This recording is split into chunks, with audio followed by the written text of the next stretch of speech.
Hello, hello, hello, my friends. Jill Osborne from the Interstitial Cystitis Network. Just trying to adjust my cameras here. It is Sunday, September 10th. I can't believe it. I mean, it's going to be October soon. It's crazy. Time flies by so quickly. Anyway, hello, Donna.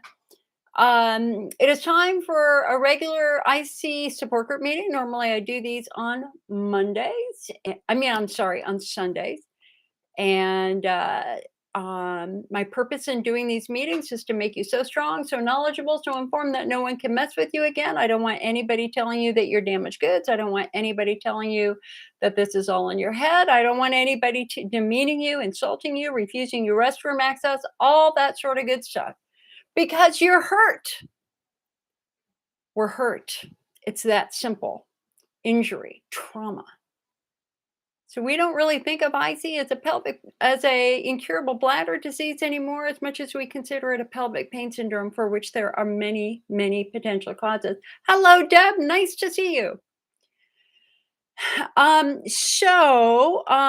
You are an anatomical mystery to be solved. It's that simple. We have to figure out what the heck's going on here. Something is driving your symptoms. We've got to figure out what it is so that we can treat that. We don't want to chase your symptoms for the next 10, 15, 20 years. We don't. That's pointless. We want to fix the underlying problem so that the symptoms resolve and go away, right? That's always going to be our goal. Now, normally when I do these meetings, I do a little 30-minute blurb, educational thing, and then I take your questions. Lori asks here on Facebook, so you guys, we're simulcasting right now live. We're simulcasting on Facebook. So when I'm looking here, I'm looking at Facebook questions, and when I'm looking over here, I'm looking at YouTube questions. So Lori here on Facebook says, can PEA help with my nervous system? I believe that it can. That is the general consensus among the IC researchers, is that it is the best at calming nerves down. And so there are many, many research studies done in Europe on the use of PEA for pain, and the general consensus among the researchers is that it calms the nerves down. And so I really see PEA being really almost the future of supplementation for the IC movement. The benefit we have here is that we've got the research supporting it. Many, many, many, many, many research studies, including an IC study that showed that 87% of IC patients who use PEA reported a significant reduction in their pain and discomfort. So that is we call it Peora, P-E-A-O-R-A. We've got 3 supplements that use PEA: Bladder Builder, Allopath, and Peora. Chris says, has anybody had their bladder removed and an Indiana patch made out of their bladder? Yes, many, many patients have done that. Bladder surgery is rarely used for the treatment of IC anymore. And the reason why, Chris, is because many patients had their bladders removed and ended up still having exactly the same pain. So the question is why? Why would their pain be the same? Well, because we now know why, and that is, for the great majority of IC patients, it's really being driven by muscles and nerves. Hello, Danielle. And so bladder removal is now, honey, listen, I got to be really honest with you here. My first year with my IC, I begged my doctor to take my bladder out. I don't need this. It was keeping me up all night. The pain was insane. I'm just like you, man. I wanted it out. And my beloved Dr. Mark Klein, who was my urologist at that time, now retired, said, Jill, I'm not going to take your bladder out. You haven't done anything yet. and I'm so glad that he talked me down that mountain. It's like, no, we're going to try some treatments. We're not even going to get close to that. So bladder surgery is now really reserved for people who have a very, very small bladder. We call it a fibrotic bladder, or patients with Hunner's lesions that are just not responding to treatment. Patients are excluded from bladder removal surgery if you have tight pelvic floor muscles and or other signs of central sensitization. Chris says, I've had IC for 8 years and you tried everything. I know, but what is your subtype? Do you know what your phenotype is? What your subtype is? Have you heard that word before?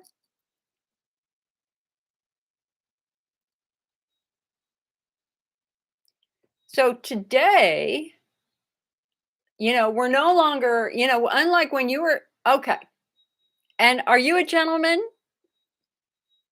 I just want to make sure that I'm talking correctly with you. I can't tell if you're a man or a woman based upon your picture. Not that it matters that much. Okay. Okay. Okay. I'm still not sure. Bear with me here. Okay. Thank you, Chris. That's very, very helpful. Okay. Because I skew the discussion in a different way for men than I do for women when it comes to this. Okay. So here's the thing you've got to understand. If you were to come to any IC support group, one of the things that you would see very, very quickly is our diversity. For some people, IC begins in childhood. For others, IC begins after menopause. They have the same diagnosis, but are they really the same biologically? And the answer, of course, is no. For some people, IC begins after having a baby, while for others, IC begins after going through chemotherapy. Are they biologically the same? Absolutely not. And so we now and the other thing we've really got to understand is when you look in the bladder, you really see the diversity. Because some patients have Hunner's lesions, big bloody wounds in their bladder, about 5% of IC patients. Well, the rest of us usually have a pretty normal bladder. Might be a little red, might be a little irritated, but it's pretty normal overall. Which is really baffling for the typical IC patient because you're in agony. They're looking in your bladder and they come back out and go, "Hey, good news, Jill, you got a normal bladder." And you're going, "Well, then what's wrong with me?" I go, "What's wrong with me?" Okay, well, and now we know how to answer that question. Okay, you have Hunner's lesions. Okay. Okay, so let me continue this just a little bit and then we'll wrap back around. Okay. So today we understand that we're not all the same. And that's where IC support groups do you a great disservice because you can't put apples, oranges, and bananas in the same group and expect the same thing. So we acknowledge there are distinct patient groups, each with their own unique treatments. So, for example, you have Hunner's lesions. That is a distinct group. Number two, our second subtype is going to be bladder wall driven from estrogen atrophy or bladder wall driven from chemical trauma. That's a very clear, distinct group. And even chronic infection can be a distinct group. Our third major subtype is pelvic floor driven. This is our biggest subtype by far. Like 85% of IC patients have a problem with their muscles now. Now we know that. And our therapy is always going to be focused on trying to heal these muscles. IC subtype 4, pudendal neuralgia. These are patients who have positional symptoms. Gets worse when they sit down, it gets better when they stand up. They might have pins and needles, areas of numbness. They might have persistent genital arousal disorder where you feel this really disgusting, creepy, nasty arousal sensation that's not real, that's not in any way pleasurable. And that's just a nerve that's being squeezed by a tight muscle. And then our last subtype is going to be widespread pain. These are patients who have IC, IBS, vulvodynia, TMJ, fibromyalgia, migraines. If you have two or more pain conditions, your official diagnosis is called chronic overlapping pain conditions. And these are patients where we have to focus on the central nervous system, that it's the central nervous system that has, in essence, been injured. So my subtypes are pelvic floor and widespread pain. Okay. Now you have Hunner's lesions. Now we have two prevailing theories on Hunner's lesions. And let me ask you this, Chris. Have your lesions ever been treated? And if so, how were they treated?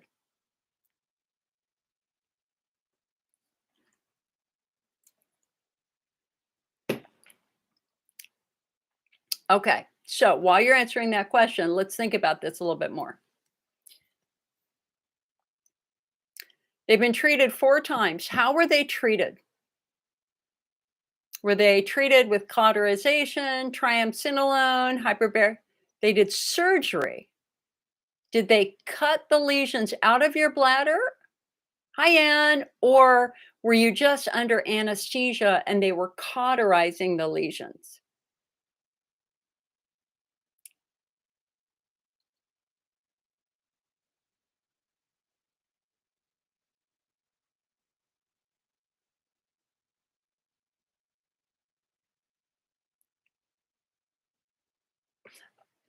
They were cauterized. Okay. How many lesions did you have? Do you know?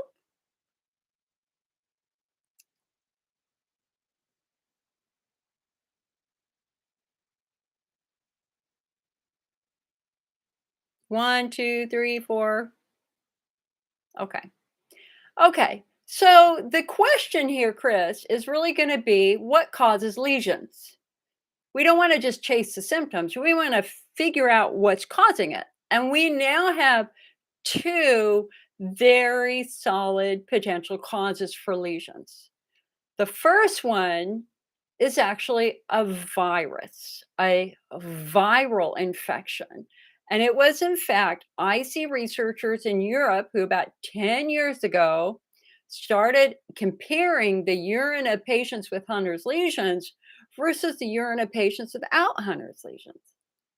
And what did they consistently find? A virus. It's called the polyoma virus. The polyoma virus is a virus we all have. It's not sexually transmitted. You do not need to worry about that at all. It's part of the normal human biome and the urinary biome, but it gets turned on in patients who have some immune issues. Polyoma is well known to cause what we call hemorrhagic cystitis in patients who, for example, have gone through kidney transplant, where you're on immune suppression drugs. So any other autoimmune condition has the potential of activating this virus. And it's not just the polyoma virus, it's the Epstein-Barr virus. So did you ever have mono? So, uh, what was interesting is we had all these studies coming from Europe, and the Americans were suspiciously quiet about it. And it's like, we're all sitting here going, guys, they found a virus. They found a virus. Can we treat the freaking virus, right? And the Americans are like, we're not talking about it yet. Well, what we didn't know is that the Americans were doing their own viral study. When I say the Americans, it is a National Institutes of Health, and we have a very special research team called the MAP Research Network, the Multidisciplinary Approach for the Study of Pelvic Pain, MAP. So what MAP had are many, many hundreds of urine samples over time in a big group of IC patients. So they went back into those urine samples and checked them for virus because, of course, a typical urine culture does not test for virus, right? It took them 5 years. What did they find? Polyoma virus in about 5% of patients. So, Chris, the first thing that I want you to do, and you can come find that research right on the IC Network website, icnetwork.org, and I'd be happy to send it to you, is ask for a viral blood test. Let's see if you got any antibodies for polyoma or Epstein-Barr, even HPV, Because if you do, then they can treat it with an antiviral. And this summer, we had our first European study that not only looked for virus, but treated it with an antiviral, and it was very successful. Okay? So, concept number one here, is there a chance that you have an active viral infection? It's a simple blood test. And we've got the research to support it. I got National Institutes of Health, the research to support it. There's no reason why a doctor would say no. Because if you do, she goes, wow, yeah, if you do have virus, we want to treat it. And the one thing that I would absolutely consider adding to your daily routine is lysine. Lysine, which is an amino acid for anybody who's had herpes canker sores, cold sores. We can buy super lysine chapstick to put on the canker sore, and it will reduce the ability of the virus to multiply. And so I'm somebody who has long history of canker sores. And whenever I have an outbreak, I use lysine. So lysine inhibits the growth and reproduction of virus. Okay. Now, the second theory, Chris, is also really easy to check for. And it's fascinating. And this is neuroinflammation, that perhaps that wound in your bladder is being caused by a very, very, very, very irritated nerve. Irritated nerves release toxins. One is called substance P. It damages tissue. So when we have a super irritated nerve, the tissue around it gets very red and irritated and inflamed. So a couple of years ago, 2 years ago, we had a fascinating case study published of a woman with severe Hunner's lesions who also had a severe prolapse. Her muscles were very weak, her organs were falling out of her body. She needed to be able to urinate. The doctors prioritized repairing the prolapse first. So they went in surgically and they made an absolutely remarkable discovery that her uterus was backwards, that the front of her uterus was facing backwards and the back of her uterus was facing frontwards. Why? So your uterus is normally supported by two ligaments. One was broken. So her uterus was free swinging. It's easier to do it this way. Her uterus was free swinging around one ligament and we have what we call a strangulation injury. It was twisted. The tissue was twisted. So what's that doing? That's twisting blood vessel. That's twisting nerve. That's absolutely causing a lot of neuroinflammation. So when they repaired it, so obviously they untwisted it, they got the uterus back into the right spot. Okay, well, that's important though. Okay. They got the uterus back in the correct spot. They got the blood flow going. They repaired all the strangulation that was going on. And something absolutely remarkable happened. Her Hunner's lesions healed completely. Completely. She is considered a complete and total cure. Hi, Kayleen. Want to hear your news for sure. So Danielle, yeah, let me finish this line of thought and then we'll come back to your questions too. So Chris has just said here, so Chris has Hunner's lesions that are not responding well to treatment, and she's considering bladder removal. So we're going over the causes of Hunner's lesions. So again, we've got potential viral infection and we've got potential neuroinflammation. So Chris just wrote here, I had mesh surgery 20 years ago and you had your uterus taken out. Okay, but you had surgery, but you had mesh surgery. And mesh surgery 20 years ago involved that mesh that migrates through tissue.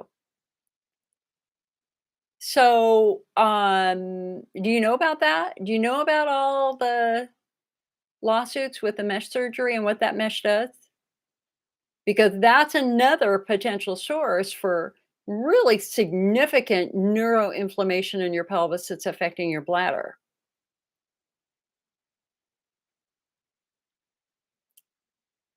Okay. Has the mesh migrated? The mesh is Danielle says the mesh is the worst. It is. I can remember, I was at the first American Urology Association conference where they brought in the first studies about why mesh was failing.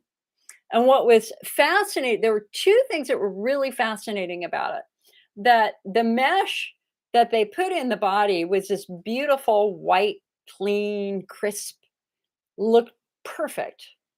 And when they explanted it, It was a bundle of black plastic that this type of mesh was never meant to be used in the human body. And the manufacturer of the mesh, who sold it to the company who used it, admitted that and and refused to sell it to them. So the companies then went to China and got cheap mesh, and pandemonium and tragedy occurred because of this cheap mesh. The other thing that was so interesting about that mesh is when they tested it for bacteria, it was just covered with bacteria. Danielle said, my aunt ended up suing due to mesh because it caused her to commit suicide. Oh, honey, I'm so sorry. So Chris, this is what I would do. Have you had have you had a gynecologist look, not a urologist, I'm talking a gynecologist. Have you had a gynecologist um examine your pelvis? Are we dealing with scar tissue? Have we had mesh that has moved? Is there any mesh that has migrated? You are an anatomical mystery to be solved. You do not have your situation is very, very unique. And we're kind of guessing here, and you need more than guesses. You need absolute facts here. And fact number one is, could you have a viral infection? Absolutely. Number two, what is the status of that mesh? So, what the mesh does is that the mesh kind of moves through tissue. And so they knew early on, for women who had had mesh, when they would have sex, their husband would go, "Hey, there's something scratchy in your vagina." And when they looked in the vagina, they could see the mesh extruding through the vaginal wall. So the mesh has the potential of moving and affecting things. It can even move into the urethra. It can even attach to the bladder and even potentially move towards the bladder. So I think that you need to get yourself examined and let's see what the status of that mesh is. I don't mean the cystoscope, honey. I'm not talking about your bladder right now. I'm talking about your mesh. Because what we're trying to do is figure out if you've got other nerves in your pelvis that are massively inflamed that are affecting your bladder. Remember, the lesions are being caused by something. And there are two theories, that it's a viral infection or that it's neuroinflammation. That's what we've got right now. So you can have the viral test and let's just see if there's any active virus. But honey, the fact that you had mesh 20 years ago raises really significant questions about the status of that mesh and if that mesh is irritating nerves, traumatizing nerves, and or even could it even be moving towards your bladder? So there's hope. There's hope here. There's tremendous hope here because we can treat viral infections. I'm not worried about that at all. What we have to try to figure out is the mesh and the surgery that you had playing any role in your symptoms? And I had a hysterectomy 6 years ago. What would they do if it is? It depends. It depends upon what's going on. That's impossible to predict. If, for example, you had some mesh that was protruding through your vaginal wall, they would probably do a very um, short outpatient surgery to remove it. They might want to replace it. It just depends. So there's no way to predict it. We're not going to catastrophize and assume the worst. We just need to figure it out. We just need to ask the question because we're not going to know what the right treatment for you is until we understand the underlying cause. So Jeannie here says, I had my mesh partially taken out. It was a great pain relief. I had my mesh put in 14 years ago. There you go, Chris. There you go. Gay says, "How are you?" You know what? Listen, I've had a really good day. I was out early. I strained all the muscles in my chest and my shoulders 2 weeks ago. And so I've had a lot of muscle tension, but it's slowly getting better. Um, but I've already I walked this morning. I went over to a lake where they're having dog days and watched dogs playing in the lake for a while. That was really great. And yeah, I'm doing okay. Now now who knows? Maybe in 4 hours I'll be crying a little bit, but this is grief. This is what happens. Chris says, "Wow, I didn't know they can take it out." Yeah, they can. It can be a challenge to take it out. It depends upon what it's doing. But again, imagine a piece of foil, right? This flat. I mean, mesh is not metal. You got to understand that right now. Metal's plastic. But the example that I just kind of want to give you is foil is flat, but then it can crumple. And that's kind of what mesh does, is it kind of crumples and it can kind of change shape. And I mean, I saw pictures of it. It was quite fascinating.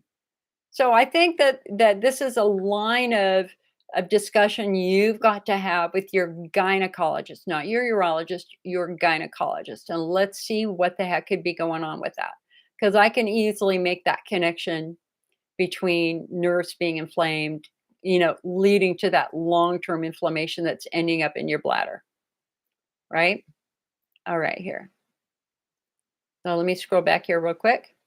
Now, Danielle, honey, you got to understand Facebook doesn't let me scroll back very far. So the last message I'm seeing from you is I'm getting a grounding mat to see if that will relieve some of my pelvic pain because this week has been especially bad because I had to lift my grandmother, who is the same way as I am from off the floor. And I know that the pain has been far worse. Yeah, you strained your muscles, honey. Can having multiple yeast infections cause pain in the vagina and yeah, absolutely.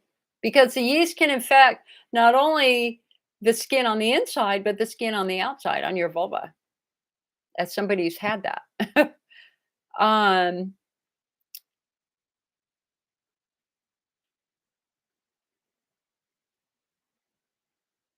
Danielle, I don't know anything about the grounding mat, I'm sorry to say. Kayleen, what's your news, girl? What's your news? I want to hear your news.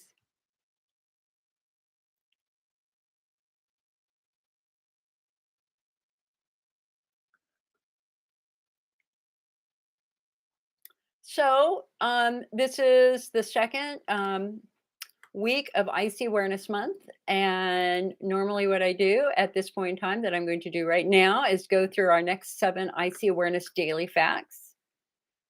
And so let's go to IC Awareness daily fact number 9. You deserve the best medical care. Keep looking until you find a doctor to treat your pelvic pain. And for those of you who have more complex cases, for those of you who have been on treatments for years and you don't appear to be responding to treatment, remember, what do our guidelines say? Stop what you're doing, take a step back, revisit the diagnosis. What did we miss?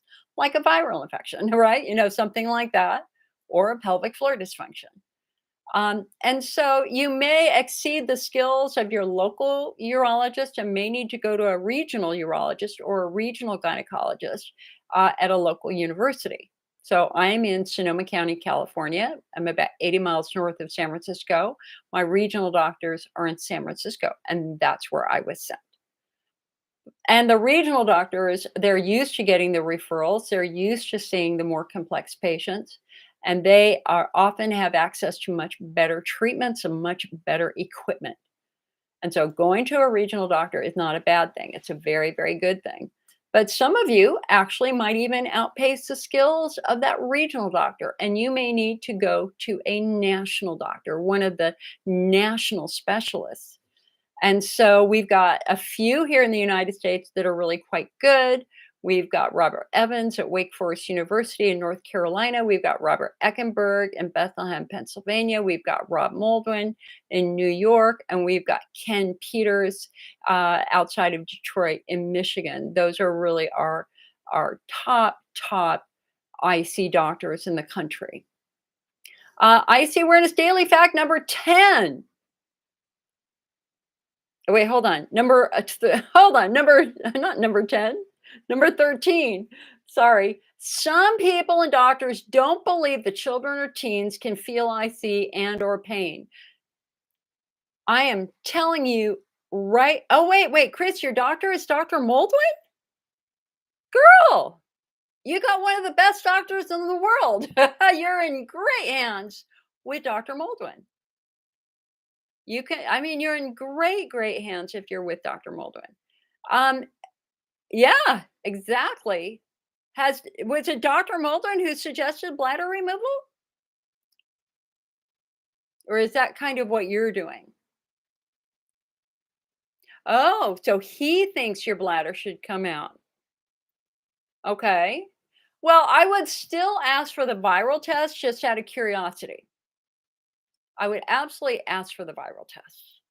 And I still would, especially if they're considering bladder removal, man, they really need to know about the mesh surgery. They really need to know where the mesh is, all that sort of stuff, because that's going to make things a bit challenging, regardless. Does he know that you had mesh surgery 20 years ago?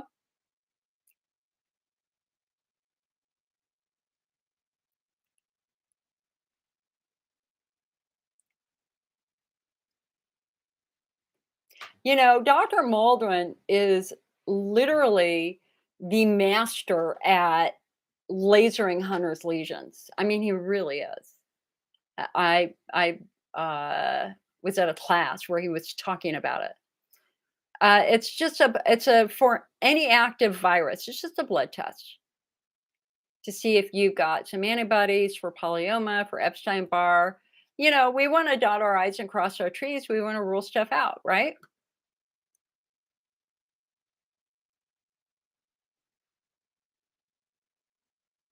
What our guidelines say about bladder removal is that, again, if your bladder is quite small, if it's quite scarred, and if you're the Hunter's lesion patient, that's where bladder removal has a chance of being quite successful. We have a bladder removal board on the IC Network website in our support forum. Was run for many years by Judith, who actually had her bladder removed, and she was a tremendous success story. Um, and there's a place for it. It's Wampin surgery. Gonna need a lot of help if you choose to have that done. But for some patients, especially those patients with Hunter's lesions that are not responding, i- it's it can be just life changing for the better.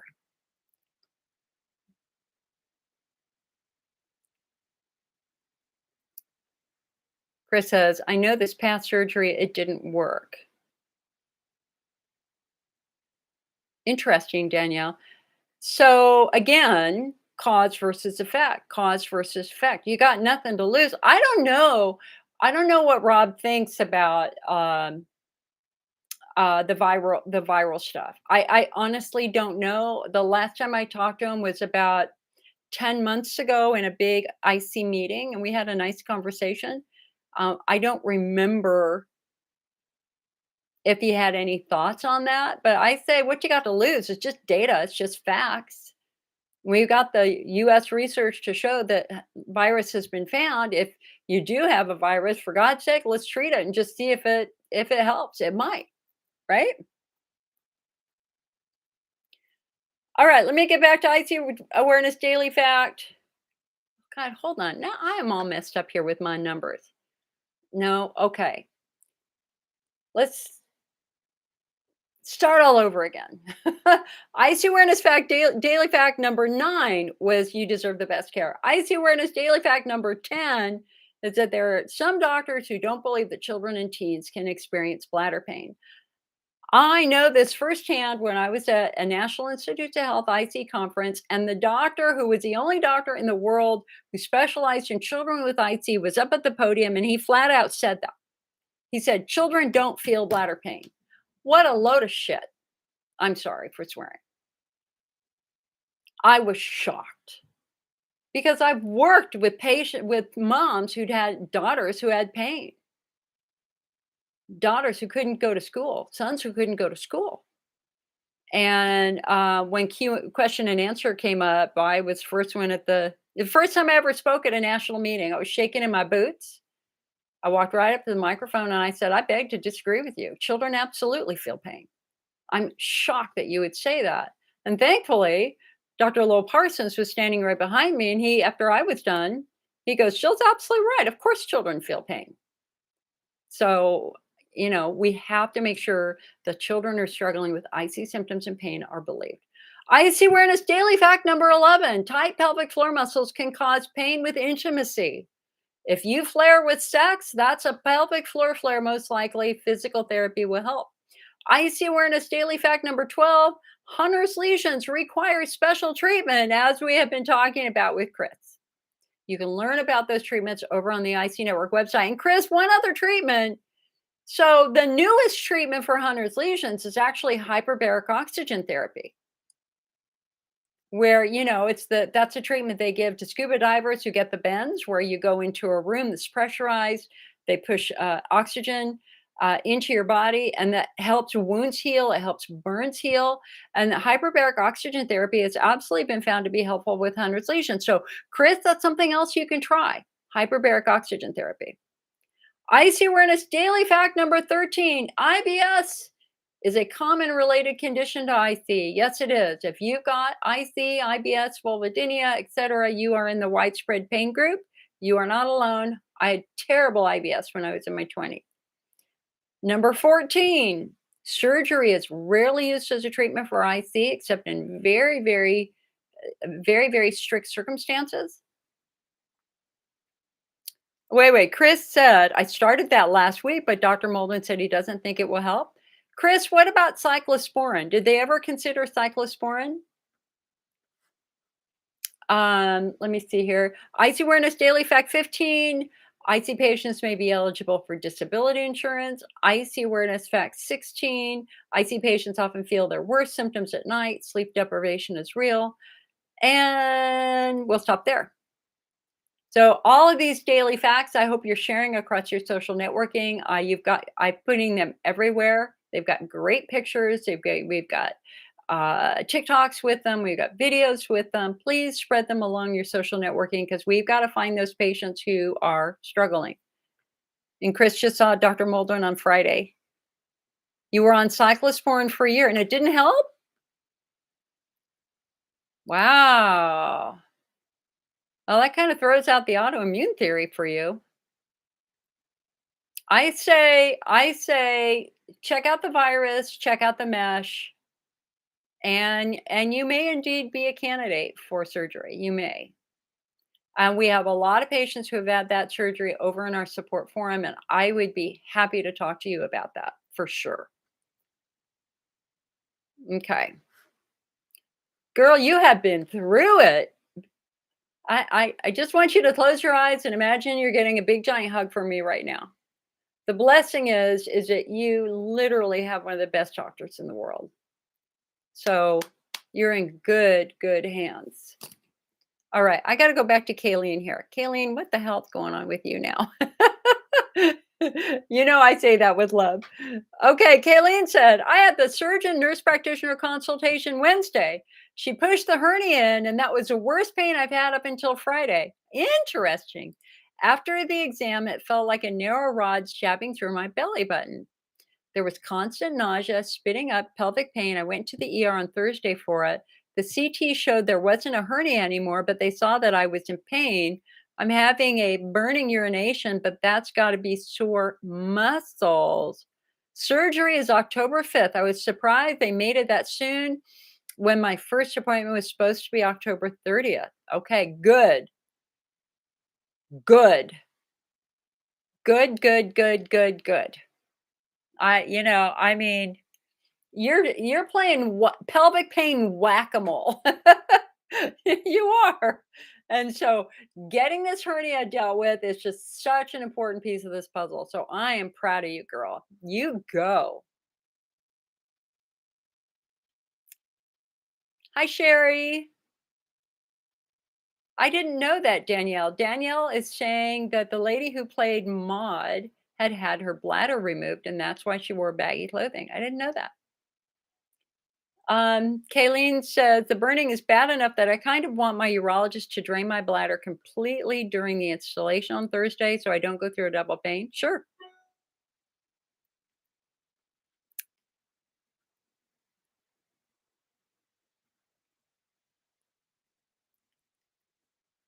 Jeannie said, I also saw Dr. Mulder and I had Hunter's lesions and he did not want to do anything about them. I was surprised. Went to Dr. Elise Day in Albany and she took care of them. Okay. So Chris, if you want a second, and listen, you're entitled to a second opinion. And Dr. Elise Day is one of the new young guns who is also now becoming a very prominent national specialist. I've spoken with her many times. She's the next generation IC expert. And if Jeannie had success, then I don't see a reason why you couldn't go have that second opinion just out of curiosity. You're entitled to it. DE, D it's in dog, E. Jeannie can give you her contact info, I'm sure. Let me write it in here. Elise Day. That's her name. Danielle said, I'd rather die than go through another surgery. You're sick and tired of guessing which, and hearing COVID is returning makes me really angry because they rushed my surgery in 2020. Yeah, COVID, you guys. I was just going through the new COVID research last night, and it's not looking good. Um, it's very, very important that you understand that I see patients who get COVID often go into very, very severe flares, and we want to protect you from that. Listen, we don't need to get into the mask debate or anything else, vaccine debate, anything at all like that. I am just telling you right now, based upon the research that I did, 75% of IC patients who get COVID go into a very severe flare. And that's supported in the research because we have very clear research that shows that COVID can cause bladder symptoms, even in patients with no history of bladder symptoms. And so I'm saying to you from the sake of your pelvic pain, protect yourself. You got to protect your body right now. You do not need your IC to flare. So I would be wearing masks if you're going into any big crowds. It's that simple. There was a new research study that went across my desk yesterday. I didn't really read it, where they were talking about how they're finding that COVID is fusing nerves in the brain. They're fusing them together, which is not good. There's a lot about COVID we don't know yet. And so I'm back to wearing masks. I'm telling you right now, I have no interest in getting long COVID. I need to keep my brain functioning and my bladder healthy so that I can retire eventually. Hopefully at some point in time. Loretta says, spoke to Dr. Robert Eckenberg in Bethlehem, Pennsylvania, and he seems fabulous, but it is all out of pocket. No insurance at all. He's in Eastern PA, which may be of interest to New Jersey as well. Yeah, that's what's happening. For the doctors who have retired or getting close to retirement or setting up specialty clinics, it's cash and carry. The health insurance system is a nightmare for them. This is not what they signed up for when they went to medical school. Oh, okay. Now I got to tell you about something else. So we just filmed this week our first we've done about 100 Meet the IC Expert lectures, but I stopped them during COVID and I'm just starting them up again. And our first interviewee was Dr. Martha Boone. And I'm editing that video right now. We will have that up on our channels. But she said something that I really had never considered before. She said, Jill, you have to understand that a urologist is a surgeon.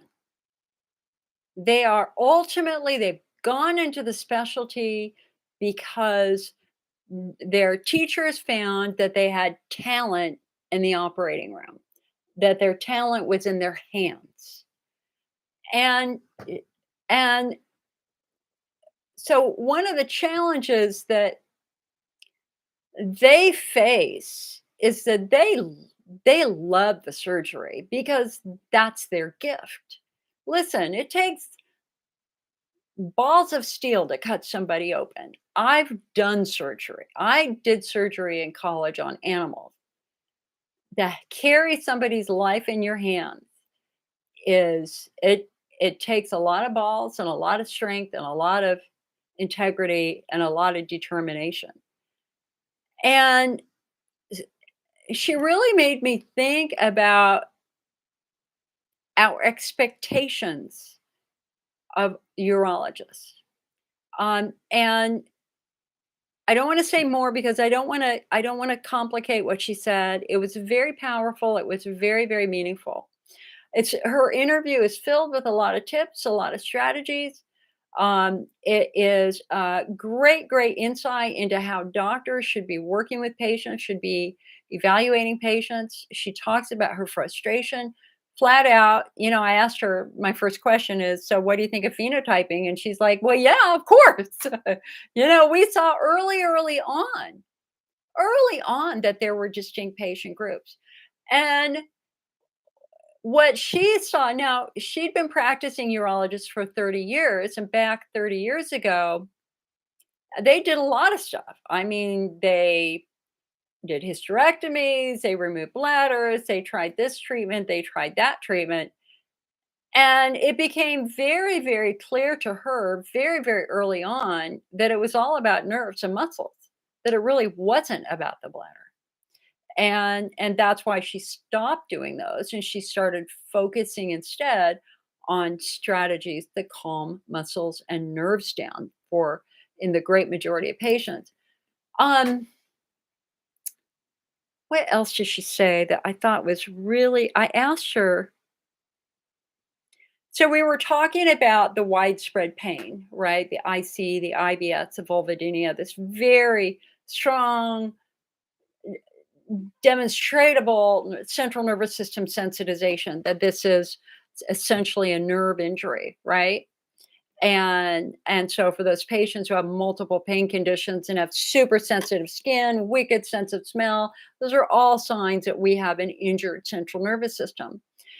And so therapeutically, how are we supposed to treat those injured nerves? Well, we have to do things that calm the nerves down, right? And so we have some medications that calm nerves down, like gabapentin. We've got some even over-the-counter supplement like Peora that can calm nerves down.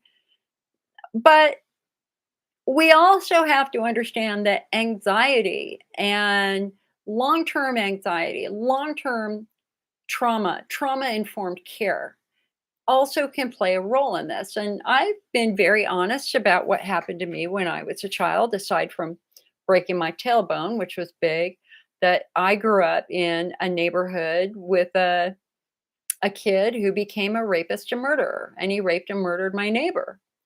I did not leave my house without fear for almost 20 years. Started in fourth grade. And that is absolutely part of why I struggled with such long-term nerve sensitization, that my brain basically got stuck in fight or flight. So in addition to having the other pain conditions, I had severe anxiety disorder. I had severe catastrophizing. I was very, very depressed, and I didn't understand why. I just thought I was being punished. I didn't know why I was being punished. And of course, now I know that that's not true. Now I know that I was hurt. It was never my fault. No shame, no blame. And that it's my responsibility to work on calming those nerves down. And that's something that I have committed to for years. And that is why I am so much better than I was. That I don't have active IC or IBS or vulvodynia or migraines or anything like that. Although my jaw dislocates every now and then, but that's from whiplash. That's not from central sensitization. So I asked her, I said, well, what is like the top mistake that patients make? And she said, they don't buy into that. They just don't buy into calming the nerves down. They don't buy into addressing some of that old trauma that's leaving that brain hypersensitized and in fight or flight. And that anytime anybody suggests, hey, we'd really love for you to I mean, my doctor at my very first IC appointment wanted me to go talk to the psychologist, and I got really angry. And I said, "I'm peeing all night. It's not all in my head. It's freaking in my bladder. I want you to fix my bladder." And I got very aggressive with him. And I already had a master's degree in psychology. And he was absolutely right. Because when he looked at my history of the IC and the IBS and the vulvodynia and the central sensitization, he could see flat out that it really was never my bladder. It has always been my nerves and muscles. And I should have done that. I took classes. I think and it's funny. I was thinking about this today. You know, like I have really, really good anxiety management skills now because I took a fabulous class 30 years ago. I know what to do when I have anxious thoughts. But damn it, why do they still happen? I mean, they're not happening every other minute like they used to. They might happen once a day where I get this ridiculous catastrophic thought like, are we going to have an earthquake today? And I'm so annoyed by that. But then I was like going, "Guy, we're all we're living in a very uncertain world right now with the COVID, with the fires, with the earthquake. God bless those people in Morocco." And um I think that we all have some PTSD now. I think we all do. We've all lost people. We've all gone through some pretty rough time in the last couple of years. And we have to be gentle and we have to be gracious and we have to not blame ourselves. And most importantly, we got to polish those anxiety management skills. Because ultimately, in the end, if you allow your anxiety to go uncontrolled, your nervous system is going to get amped up. Your bladder pain is going to get a lot worse. We got to calm everything down physically, mentally, and emotionally. We got to calm the bladder wall down. We got to calm the pelvic floor down. And we got to calm the nerves down. And if you're floating around here with massive levels of anxiety, you're just amping everything up. And that's not going to help. We got to calm everything down. And nobody's saying this is all in your head. Nobody's saying that. What we're saying is we got to deal with the injury to the bladder, the injury to the pelvic floor, and the injury to the nerves. Does that make sense? I hope that makes sense. Loretta says, my pelvic floor physical therapist studied under Dr. Eckenberg, and she's fabulous, located in Pottstown, Pennsylvania. Excellent. Kelly says, meditation work. Absolutely, Kelly. And I was thinking about, that's like the one thing that I don't do that I want to do. I was thinking that this morning as I was walking, going, I need to make a little place in my home with a pillow and a mat and something that would I can just sit there for 15 minutes and empty my brain. Um, Donna says, that life itself can be one big stress, especially in today's world. Exactly. And that certain communities don't have access to resources that can help deal with these issues. You're absolutely right, Donna. And that's where the internet can be a blessing because there are so many good videos on YouTube now from therapists, and there's online counseling that you can actually participate in too. And then, we have support groups like this. And hopefully, what I'm doing in the support group is opening up some new doors for you and really just kind of giving you context and taking away any shame or blame, right? Jessica says, I'm a TikTok influencer and I speak for us struggling with IC. Meditation definitely helps. Exactly. Exactly. And that's good, And now, Jessica, now here's something else. I was literally yesterday talking with one of my very good friends about TikTok. And, the future is short form video. That's where everybody is at this point in time, although that's going to change eventually. And unfortunately, the future of TikTok's still a little bit in jeopardy because of the Chinese origin and data mining and stuff like that. But anyway, I was talking to this really important kind of personal coach for me, and we were talking about TikTok and about the growing IC movement out there, and I said, so much of it's based on humor, and he goes, "Well, Jill, you can't do that. You should not be trying to do that because you're the educator. You can't go in and make jokes out of it. You have to be grounded and be the educator." And Jessica, awesome girl, awesome. And I hope that you'll send them over to the IC network for some really good information because ultimately, in the end, you're not going to be able to go in depth into topics like I can, right? I mean, where somebody who's got severe Hunter's lesions, we can talk about those treatment options, or somebody who's got estrogen atrophy. What we don't want to do is tell everybody they have an incurable bladder disease because they don't. And that's what our guidelines say. The IC is a pelvic pain syndrome for which there are many potential origins. And so every patient is an anatomical mystery to be solved. And we've got to get into trying to understand the underlying cause. We want to try to open up some windows and doors here in that home of pain, for bedroom of pain, for lack of a better term, for those patients who are suffering in silence at home, and show them, it could be this or this or this or this, and let's try to treat those, right? Honey, and thank you.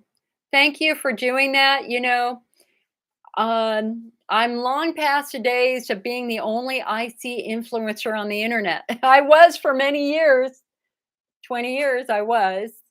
And I have got to create opportunities for the next generation to come in because I'm not going to be here forever. Ryan says, "Hi, Jill. Thanks for this video. I'm learning loads. Can you recommend urologist, physiologist, anyone with IC in the UK? Failing that, the European Union." So, Ryan, number one, what I want you to understand specifically is that for the vast majority of men out there, this is really pelvic floor driven. Like 90 to 95% of the guys that I work with, it's all about pelvic trauma. It's all, and I want you to go back in time and think about when your symptoms began. Is there any event that you associate with the onset of your symptoms? Were you riding a motorcycle? Were you riding a bicycle? Did you fall? Were you playing rugby? Were you playing football? Were you skiing? Were you anything? Can you remember any direct physical trauma? Or if you were in the military, or, I want you to think about that for a moment and tell us, can you remember any trauma? Now, with respect to finding a urologist physio, you want to go to Bladder Health UK. That's the old system. Okay. So the IC movement has had many, dude. Oh, this is the day. Ryan's symptoms started the day after an ileostomy reversal. What?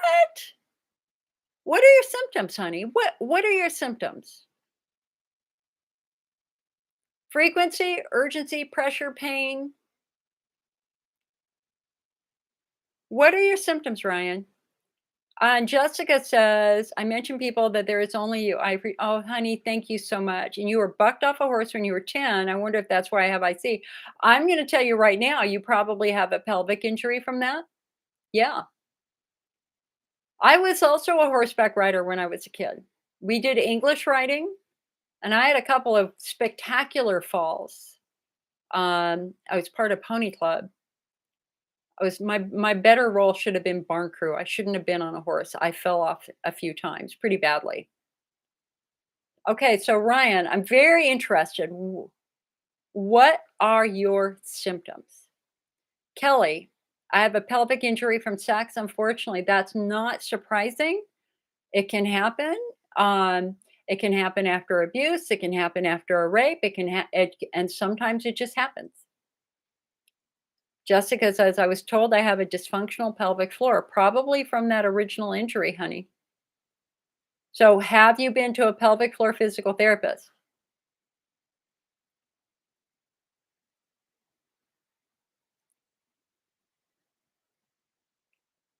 So, while we're waiting for Ryan to tell us what his symptoms are, if you will, please, I want to know what your symptoms are because I have a theory. Um, so, in the United Kingdom, just to give you context, there was first the UKIC support group, run by Anthony and Annette. They were fabulous. Then they morphed into the Cobb Foundation, the Cystitis and Overactive Bladder Foundation, Cobb Foundation. Then they split up as a couple, got out of it. Lots of things happening over there. Finally, things got reorganized again as Bladder Health UK.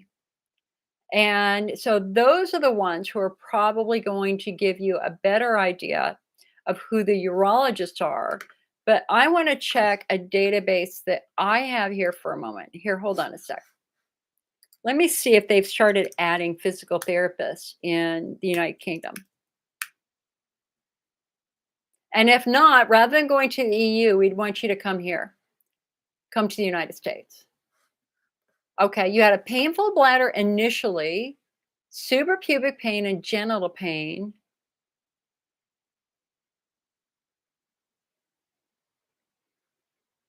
Oh, man. Burning, stabbing, ileostomy, followed low anterior resection due to bowel cancer. Ah, dude. I'm so sorry that you have gone through that. Oh, that is rough surgery. So, um, Diane Carl Creeder, University of Iowa.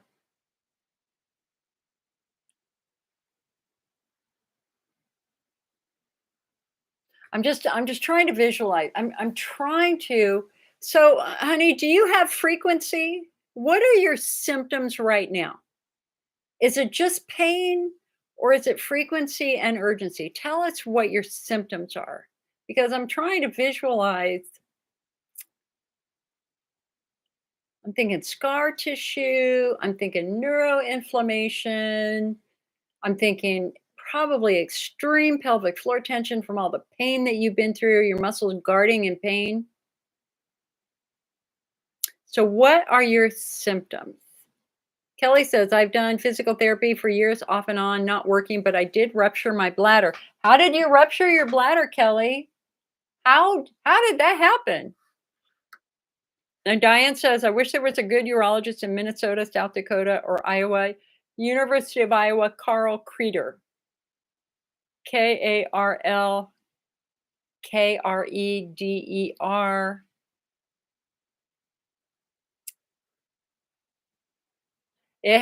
Sometimes it can happen, Kelly, especially if you already had a pre-existing injury. So, it may be that it was kind of an accident waiting to happen. If you were a gymnast, if you had some falls, if you have one leg longer than the other, something that would have weakened your pelvic floor over time, which could have um, kind of left those muscles very vulnerable so that they were injured when you were intimate. So, Ryan, current symptoms are pain and frequency. Okay, Ryan, so here's my question for you. When is the pain the worst? Before you urinate or after you're done peeing? So it's a pain does the pain get worse as your bladder gets fuller and fuller and fuller and once you pee you feel better? Or is the pain worse after you're done emptying your bladder? Kelly said, I ran barrels when I was 4 until 13 on horses. Kelly, you need to talk with Cindy. I can't tell you the number of patients we have with a history of horseback riding and falls. And I thought she was in here. She also was a very, very accomplished barrel rider and had a bad fall. Didn't connect that fall with her urinary symptoms. Um, and diagnosed with IC, bladder treatments were not working. She goes to pelvic floor physical therapy, and what they found at pelvic floor physical therapy is that there was always one spot that was agonizingly painful. Here, hold on a sec.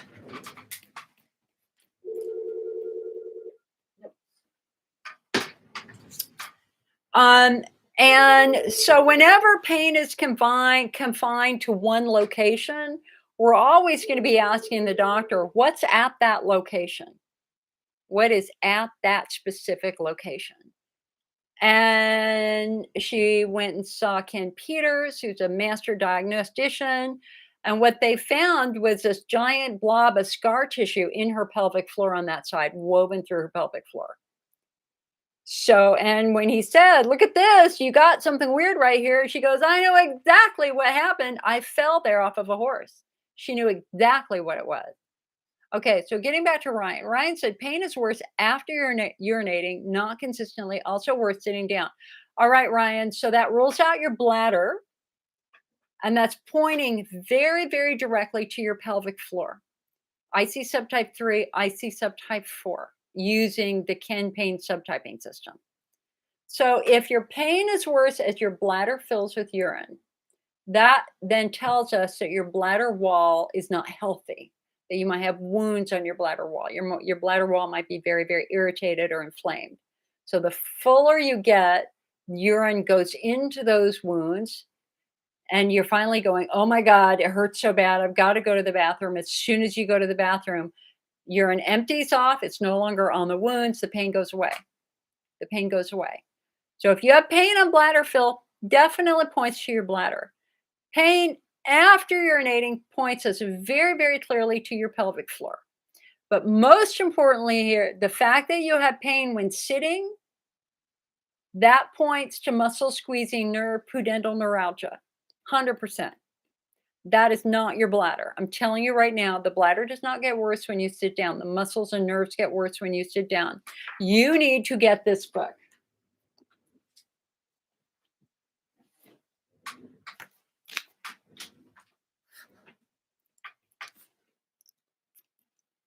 You need to get this book, Breaking Through Chronic Pelvic Pain by Dr. Jerome Weiss.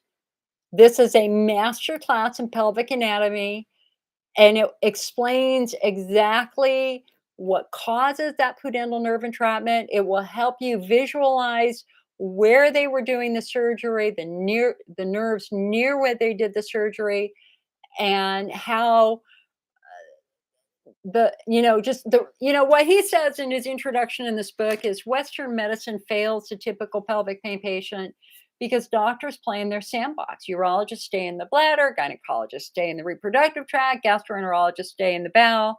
They don't look at relationships. And the problem is that nothing operates in isolation in the pelvis. Everything influences everything. And it's often these relationships that are driving the pain. And so, as an example, that we have a reflex called, let's see, the viscerosomatic reflex. The question is can an organ change the way your muscles behavior? And the answer is yes. If your organ is screaming in pain, your muscles are going to get tight in a guarding reflex to protect you from that pain. That's the viscerosomatic reflex. Right? So we know organs can mess up muscles. But the far more important question is can muscles mess up organs, also known as the somatovisceral reflex? And the answer is yes. Yes. Let me introduce you to your pelvic floor here. See, I was prepared this time. Okay. So let us ponder this. Chris, hold that thought. I don't want you to do that. I'd love to talk to you. Don't make any rash decisions. I'd love to talk to you first, okay? I can give you a little bit of context here. Okay, let's look at the pelvic floor here for a moment, the pelvis for a moment. This is the front of your pelvis. This is your pubic bone, your hip bones, etc. Let's look at the back of the pelvis. we've got the spinal, we've got the vertebrae, we've got the sacrum, this triangular piece of bone, we got the tailbone. Look at everything that attaches to the tailbone. If you've broken your tailbone, whoop, that's an often hidden cause of this. Okay? You can see everything's connected. Now let's look at the pelvic floor. So the pelvic floor muscles sit along the base of the pelvic cavity on the inside of the bones, right? So we've got deep muscles, we've got shallow muscles, right? So the pelvic floor is supposed to be holding things in place, but they're also help you move your body. What makes the pelvic floor muscles all the unique, you just downloaded it to your good. Read the whole damn thing. I promise you, it will help you. I promise you. Okay. So here's the issue. Getting back to the somatovisceral reflex. Can muscles change organ behavior? So here we have your pelvic floor muscles. Okay? When you're in pain, your body goes into a guarding position. Your muscles get tight. And actually what happens is they lift off the bone. And I can't demonstrate this with my hand. Okay. Yeah, actually I can. Okay. So if this is one side of your pelvic cavity, and then here's the other side of your pelvic cavity, right? So if these muscles go into tension, what do? They lift. They lift off the bone. And what do they do then? Is they start interfering with blood vessels. They squeeze blood vessels. They press against blood vessels. They press against nerves. If your bladder is supposed to get 24 units of blood a day and it's only getting 10 because your muscles are so tight, they're squeezing and reducing the blood supply, will you have a healthy bladder? No, you will not. You are in a state of ischemia. Ischemia. That's oxygen deprivation, nutrition deprivation. There is a tremendous toll that's taken on the bladder and other organs if you're in long-term pelvic floor dysfunction, because they're just not going to be healthy because they're not going to have the good blood supply. But the other point that you made, Ryan, is that you have pain when you sit down. That means that when you're sitting, something is pressing on a nerve. We call that pudendal neuralgia. And so anytime symptoms are positional in nature, you're fine when you stand, but when you sit down, it hurts, or when you bend over, it hurts, or when you're laying on a bed, it hurts. I can remember for me, because I have a pudendal nerve entrap in my left butt cheek from a funky SI joint. I couldn't lay on my back without searing pain in my left butt cheek for a while until we did the right physical therapy and we got the joint to calm down. So you need a pelvic floor assessment big time, because I think ever since you had that surgery, your muscles have been locked down tight as a drum. And you might also have some scar tissue that is playing a role in this too. Okay, good news. Good news. I see 5 physical therapists in the United Kingdom.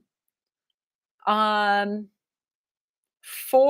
in southern England and 1 up in Northern Ireland. Ryan, I want you to go to pelvicrehab.com, www.pelvicrehab.com, and search for England. And you will see them on the list.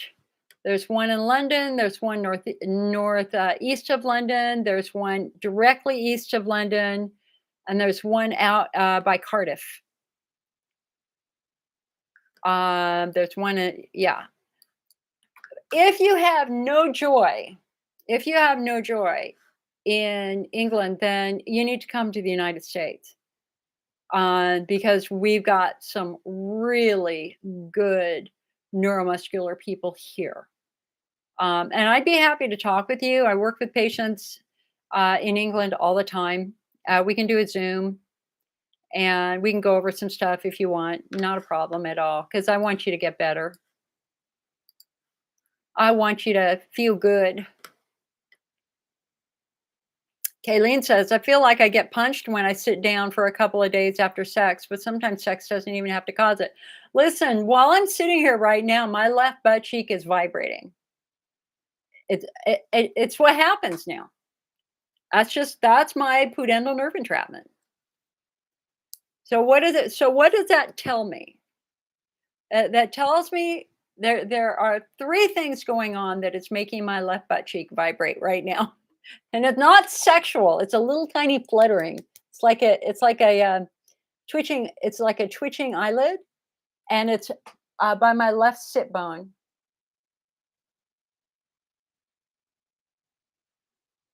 And sometimes it'll make my whole abdomen vibrate. And as Dr. Eckenberg says in that book, when you've got a pudendal nerve entrapment, you got to pay a lot of attention to what you're sitting on. Because once you start having those symptoms, you need to move or you need to change what you're sitting on. And so, what I have to do right now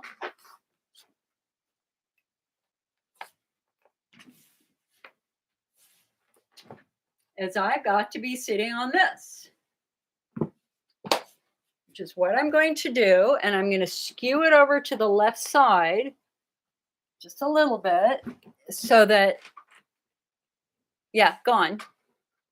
There you go.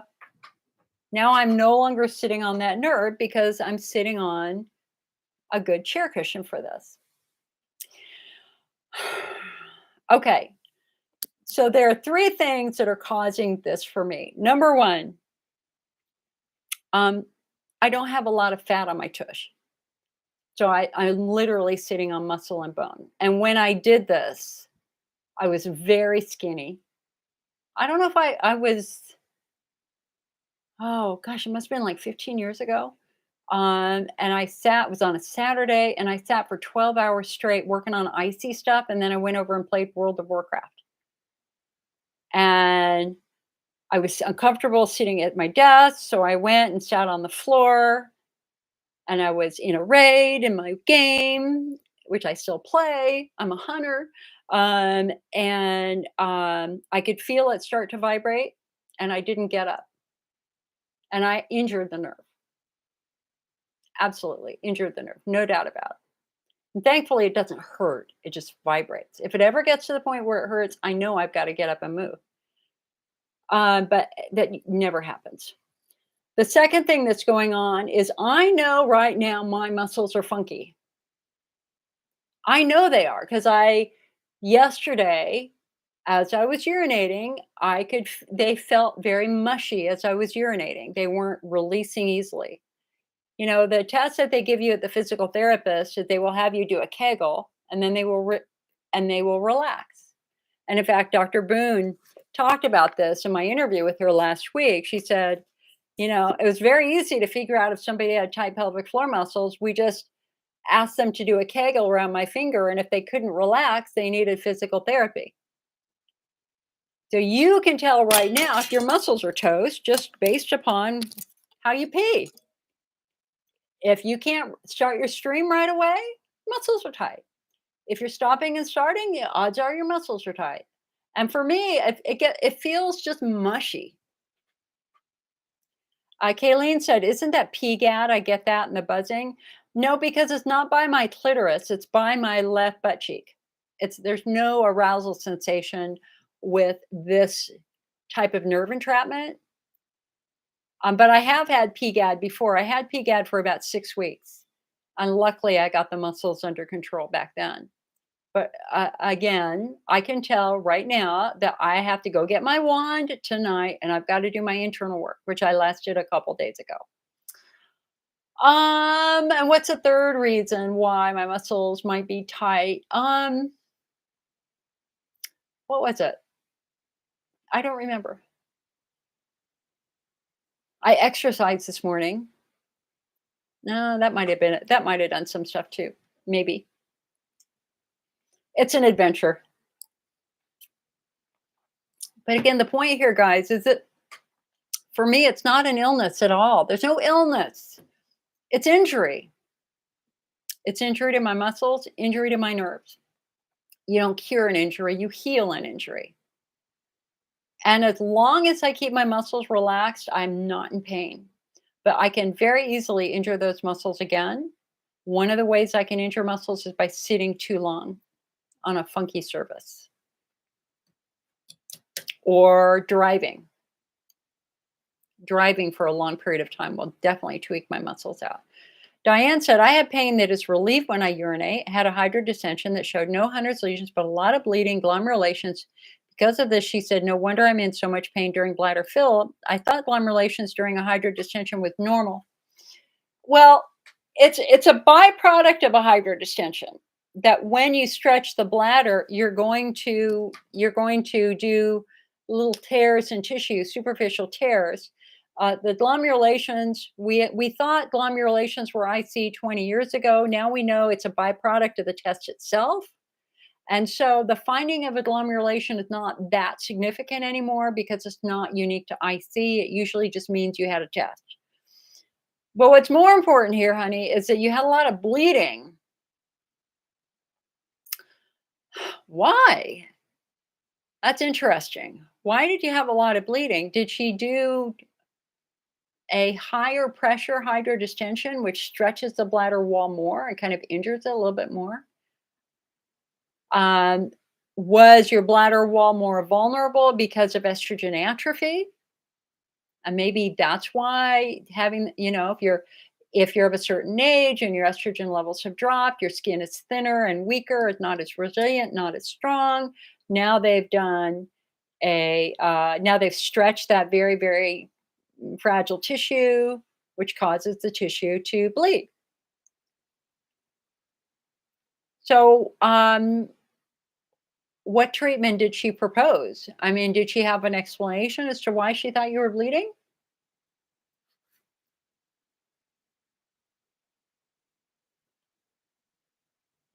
Now, you guys on YouTube, you're being very quiet. Oh, I don't know why my glasses always get so dirty, but they do.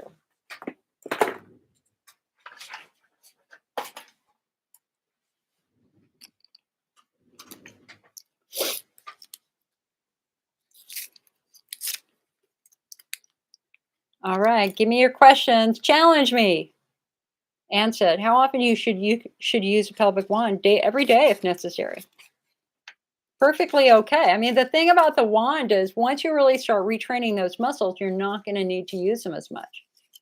But it's quite normal to have to use it every day for a limited period of time just to get those muscles to chill.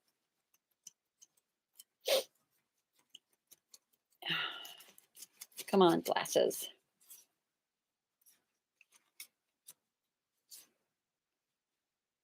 Oh, that's why. Oh, that's so weird. What is that on my glasses?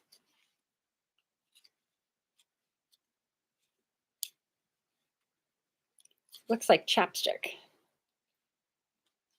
Okay, that's better.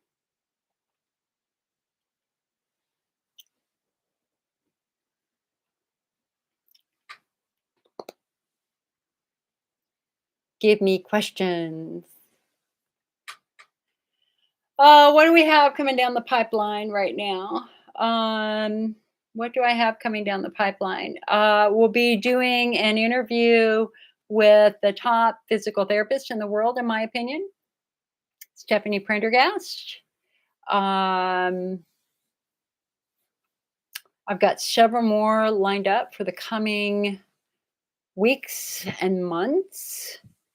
My priority right now is I've got to write my fall magazine, my fall IC Optimist, and finish this master class on IC, which is going to be free, which is just, oh, it's so much work.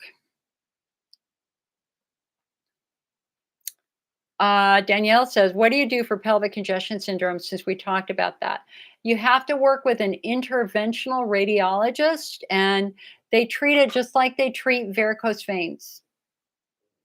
It's quite treatable, but a urologist does not treat it. An interventional radiologist treats pelvic congestion syndrome. Diane said, she said the bleeding was from petechial hemorrhages. I had been using vaginal estrogen for 5 months when I had the hydro. Okay, so your bladder wall's injured because she didn't see lesions. So now, Diane, it's about trying to figure out, why is your bladder so injured? Is it injured because it's being irritated on a daily basis by an irritant like coffee or green tea or soda or artificial sugar? Is it injured because you have very, very tight muscles and your bladder's not getting good blood supply? Uh, we know also that black mold can cause bladder wall irritation and injury. It's quite common for people who have black. Well, a very, very interesting case of an IC patient. This was not too long ago, a couple years ago. It was before COVID, though. Um, whose IC was just completely out of control. But the other thing that was challenging was everybody in her family was sick, and they had different things. And it was just really bad. I mean, nobody was doing well in their home at all. And what they found was that the pad underneath the entire carpet was filled with black mold because their water heater was leaking. Some ginormous black mold exposure. And they had to move immediately out of the home. And when they moved out of the home, her IC symptoms disappeared. Everybody got healthy, and her IC went away completely. And that tells you, just many of the ways that black mold can affect the body. It's quite interesting. You're welcome, Danielle. You're very, very welcome. Chris said, should I count the hyperbaric? Should I continue the hyperbaric oxygen? Definitely. Girl, absolutely. We've got the research to back that up. We have other patients in these live meetings who are currently in hyperbaric oxygen therapy right now and doing well. We gotta, getting back to your case, we want to explore every potential option before going to that final option of bladder removal. And for those of you who have just joined or just listening to this, Chris, who's here on Facebook, is being seen by one of the best doctors in the world, Dr. Robert Moldwin. She has hundreds of lesions that are not responding to therapy. She's had multiple treatments. And so Dr. Moldwin has suggested bladder removal as a possible surgical alternative. And that's not an unreasonable suggestion. But we want to make sure that we don't jump off that ledge until we've explored maybe just a few other things. And so you've done cyclosporin, you did it for a year, you gave it a good try, didn't work. You're doing the hyperbaric oxygen therapy now. I say continue that because we have success stories with that. And again, I think you should get a viral test just out of curiosity. And I think you need to get that mesh checked in your pelvis, and let's see what the hell's going on with that mesh, because that could be very easily be a source of neuroinflammation. Diane said the hydrodistension helped my bladder pain start to improve. I continued with vaginal estrogen. You follow the IC diet. You take Gemtesta and PEA daily. Good. Good. I'm glad that's working for you, hon. I'm really glad. To me, the most important piece is that you're using the estrogen, that's the most natural thing you can do, because when you give that skin estrogen, it produces that nice thick mucus that your skin needs to be healthy. There's nothing else that is as good as estrogen for those of us who are of a certain age. The challenge is for patients who can't do estrogen for one reason or another. And also following the diet. You'd be very foolish. We always have to think here. Um, when, sorry, my shoe hit my router, and I don't want to accidentally disconnect AT&T here. Yikes! It's right under my desk. Okay.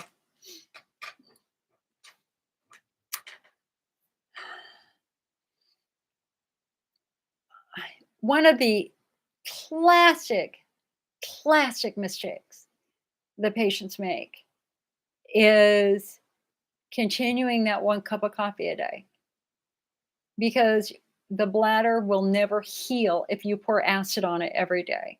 The bladder is the slowest healing organ in the body. So I want you to imagine, so the bladder wall has the largest single cells in the human body. These are ginormous cells that make up the inside surface of the bladder.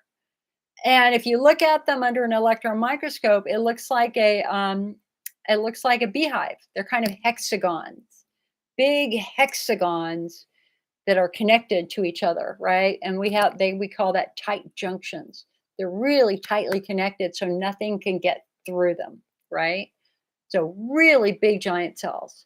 But if one of these cells is damaged, it's a little tiny stem cell. So think extra large pizza, a pizza this big, and then think one single green pea underneath that pizza. So the pizza gets destroyed, the umbrella cell gets destroyed. So now we have the little tiny green pea, little tiny stem cell it takes it 2 weeks to grow in size and shape and fill in where the damaged cell went. But while it's growing, that stem cell is exquisitely vulnerable to acid. Now, how do I know this? Because I attended a lecture from the National Institutes of Health taught by Dr. Anthony Schaefer that talked very, very specifically about how the bladder heals. And he's the one who said, while these tissues are trying to repair the bladder wall, they are exquisitely vulnerable to acid. That literally 1 cup of coffee will kill them all, and you will now be back another 2 weeks. Now we've got to get the next stem cell, and that's going to take 2 weeks. But if you drink another cup of coffee, you've destroyed that stem cell. So now we're waiting for the third stem cell to activate. And the human body is amazing. The human body will keep trying. The human body is wired to heal. No matter what you do, it is going to activate that stem cell to try to repair the tissue. The problem is you keep destroying the tissue. You keep destroying the stem cell. Those people who continue to drink that 1 cup of coffee a day. And I was there with my other international IC leaders, and we're all looking at each other going, yeah, the patients who suffer the most by far are the patients who refuse to give up that 1 cup of coffee. Ideally, we get you off the coffee for 3 months and just freaking give the tissue a chance to heal. This is going to be a water, mint tea, chamomile tea, 3-month period, milk period. Let's give the bladder time to catch up on the healing. And then you might be able to do the coffee again, but we have to do our coffee challenge first to figure out if your tissue is ready for coffee. And so our coffee challenge is really, really easy. I designed this years ago, and it's worked like a charm. So how do you know when you're ready to have coffee again? Well, you got to go through the sequence. So number 1, if you're flaring, it's water and milk and chamomile herbal tea, peppermint herbal tea. That's it. If you're in a wicked flare, for God's sake, that's what you need to drink, because we got to protect the tissue. Okay. If you're doing a little bit better, the next thing you're going to try is rooibos, which is a brown grain herbal tea. And it's very mild, and it's not particularly acidic, and it's very close to coffee. I mean, it will kind of give you, it's more close to, I don't know if I would really say it's close to coffee, but it's kind of earthy, and it's really good if you put a little bit of uh, like a little bit of cinnamon and a pumpkin spice in it. So rooibos tea. So again, you've gone from chamomile and peppermint to rooibos. Try it. See how you do. If your bladder handles it, do that for a week or two. We've got some fabulous rooibos tea in the IC Network store. The IC Network, we have a big mail order center, guys, and we carry a lot of low acid stuff. And so we have a really good pumpkin spice rooibos tea. We have a plain rooibos tea also. Give them a shot. If you do okay with the rooibos tea, your next thing to try is going to be an herbal coffee. So that's going to be Dandy Blend, which is what I drink, or it's going to be Pero or Cathix or Caffrey Roma. Dandy Blend is the best one in my opinion. It's an instant herbal tea, roasted chicory, stuff like that, but it's got a little bit of dandelion root in it, which is a little sweet. And I have that several times a week, never flared from it, ever, ever, ever. Put a little pumpkin spice in it for fall. Love it, love it, love it. So try an herbal tea for a week or two. I mean, an herbal coffee for a week or two. See how you do. If you do okay with the herbal coffees, then that tells me that your bladder wall is doing quite well from a healing standpoint. So you might be able to try a real coffee. But what you need to do is you need to try a genuine low acid coffee. And let me get my samples here.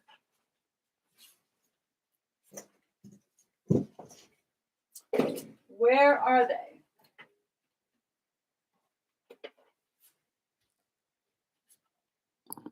So there's the rooibos. This is the plain rooibos.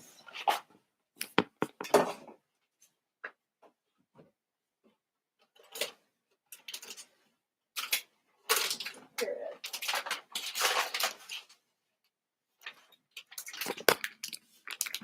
Okay. So we've got Tyler's no acid coffee. It's not exactly no acid. It's still got a tiny bit of acid in it. We've got Simpatico, which we've sold for many, many years. A lot of patients love Simpatico coffee. There's decaf and regular. But I think the winner is Bella Rosa Coffee Company. And the reason why I say this is because it's actually been tested at UC Davis. And this has the lowest level of chlorogenic acids in the industry. And it's the chlorogenic acid in coffee, which causes all the bladder and stomach irritation. What makes Bella Rosa even better is they have decaf, they have half calf, and they have regular. So if we're trying the coffee again, we really want you to do the decaf, because caffeine is like taking a jackhammer to the nerves. Caffeine is going to make you pee more. But then there are some people who need that little bit of caffeine, so you can go to the half calf and give that a try and see what you think of the half calf, right? So Bella Rosa coffee you can find in the IC Network store. And give it a try. It's really good. And right now, shipping is 50% off. What is the pH of Bella Rosa? I don't know off the top of my head. We can look at the research. I looked at all the research with it, Diane, and the company did. So the acidity is determined in three ways: the altitude of the bean. The lower the altitude where the bean is grown, the lower the acid. Number two, how it's roasted. And the company that makes Bella Rosa, the CEO invented a new way of roasting beans, basically in an air popper. The big mass market companies, they roast their beans in hot metal drums. And it's the contact of the hot metal to the bean that produces chlorogenic acid. And so hot metal ones are going to be much higher than air popped roasted beans. And these guys have the best air popping method according to UC Davis. Honestly, I don't know if there's been any new low acid coffee research honestly, I haven't read anything on that in a couple of years. Just curious. There's always the 10 best low acid coffee brands in 2022, stuff like that. I'm just curious, is there any research?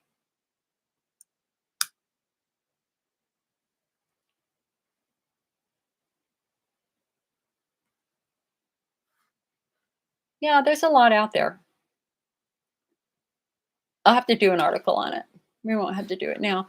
Valerie said, "Did the tibular ankle stimulation help you?" Yes, it did. Yes, it did. So, what Valerie's talking about is neuromodulation. So, what that means is that doctors will use a mild electronic impulse to try to get nerves to calm down and re regulate. And so, I was treated locally here in Santa Rosa for a good 18 months before I was referred to UC San Francisco, where I became a patient of Dr. Marshall Staller, the guy who invented ankle stimulation. And so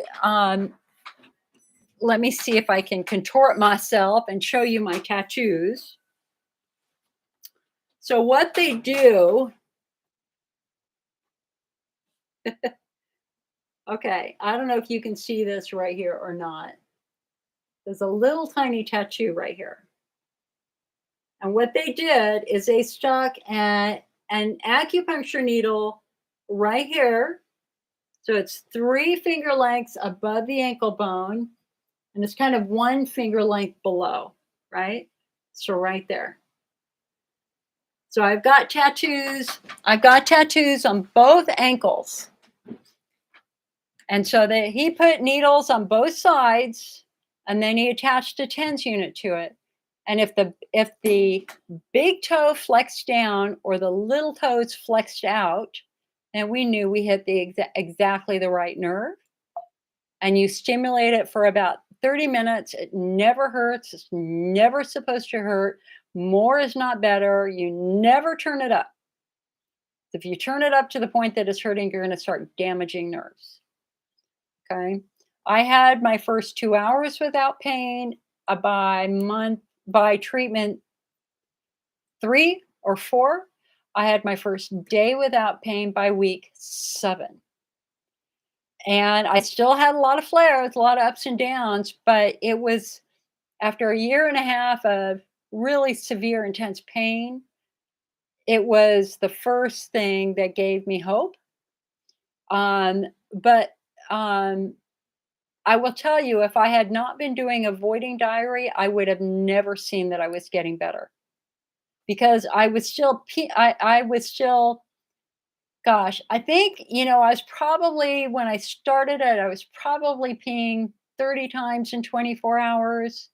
But I was doing avoiding diary that summer, and I could slowly see that I was going from like 30 to 22 to 18 to 14, right? So I could see from my own record that it was helping. Even though I was still in severe pain, things were starting to improve for the better. And if you don't do avoiding diary like that, there are some patients who quit, and that's always a mistake. We always have to try to see if the treatment is helping us. And I'm so glad that the doctor asked me to do avoiding diary, and I did, and I could absolutely see that slowly but steadily things were calming down. And so that got me out of this agonizing flare that I had been in for over a year. I mean, I used to drive to work crying, and I would scream hitting a damn speed bump in the parking lot. I'm not lying. I walked into work sobbing, and they all thought I was nuts. The other employees just thought I was an absolute nut. Walk in crying, running to the bathroom. Let me tell you, normally if somebody's crying, you give them a hug and ask them, "How can I help?" People are mean. Sometimes People can be really mean. They were just like, "What the hell's wrong with Jill now?" And they didn't care. It's very sad. That business no longer exists. Good. They were cruel. My old boss told me, "Jill, you must come from weak stock," completely insulting my family history. And that's why I sued, and that's why I eventually won. I didn't win big, but I did eventually win a bit. Danielle said I meant to say vaginal estrogen daily for me. Yeah. So, how's my frequency now? I'm not frequent at all now, Valerie. I haven't gotten up once. So I'm trying to think. How many times have I peed yet today? When I got up this morning, right before I went for my walk, was gone for 2 hours, and I think I peed once before I started this. So I've been up since 8, and I think I've gone 3 times.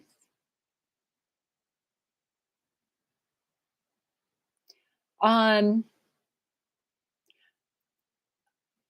Usually at night, I get up once. No, I get up every 4 hours. Like, it doesn't matter what time I go to bed. Usually at that 4-hour mark, my bladder's usually full, and I usually have to get up. Valerie said, "That's fabulous." Yeah. But, I mean, it all comes down to recognizing subtypes. Listen, I did bladder treatments for years that never fixed me. DMSO, all the oral meds, antidepressants, all that sort of stuff, none of that worked as well as pelvic floor physical therapy and diving into things that calm nerves down.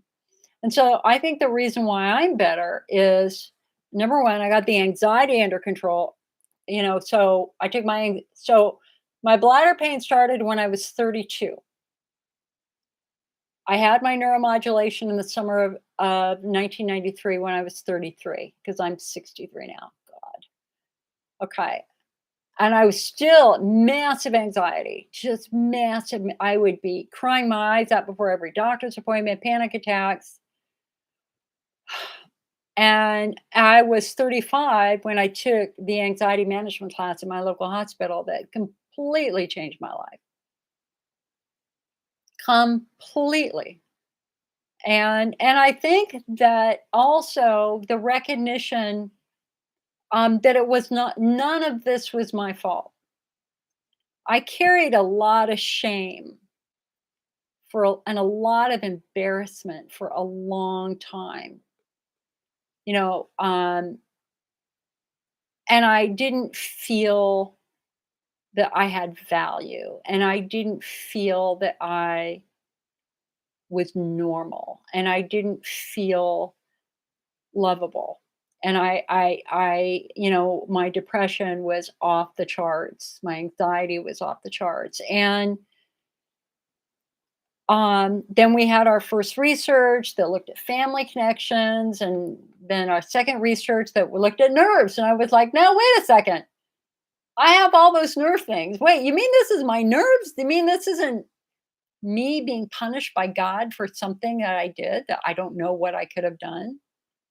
So when all the nerve research started coming out, I was like, "Oh, wait, you're a redhead, you're sensitive. Oh, yeah, I got really sensitive skin. Oh, yeah, I got a wicked sense of smell. Oh, yeah, that really points to my nervous system. Oh, it's really not my fault, is it?"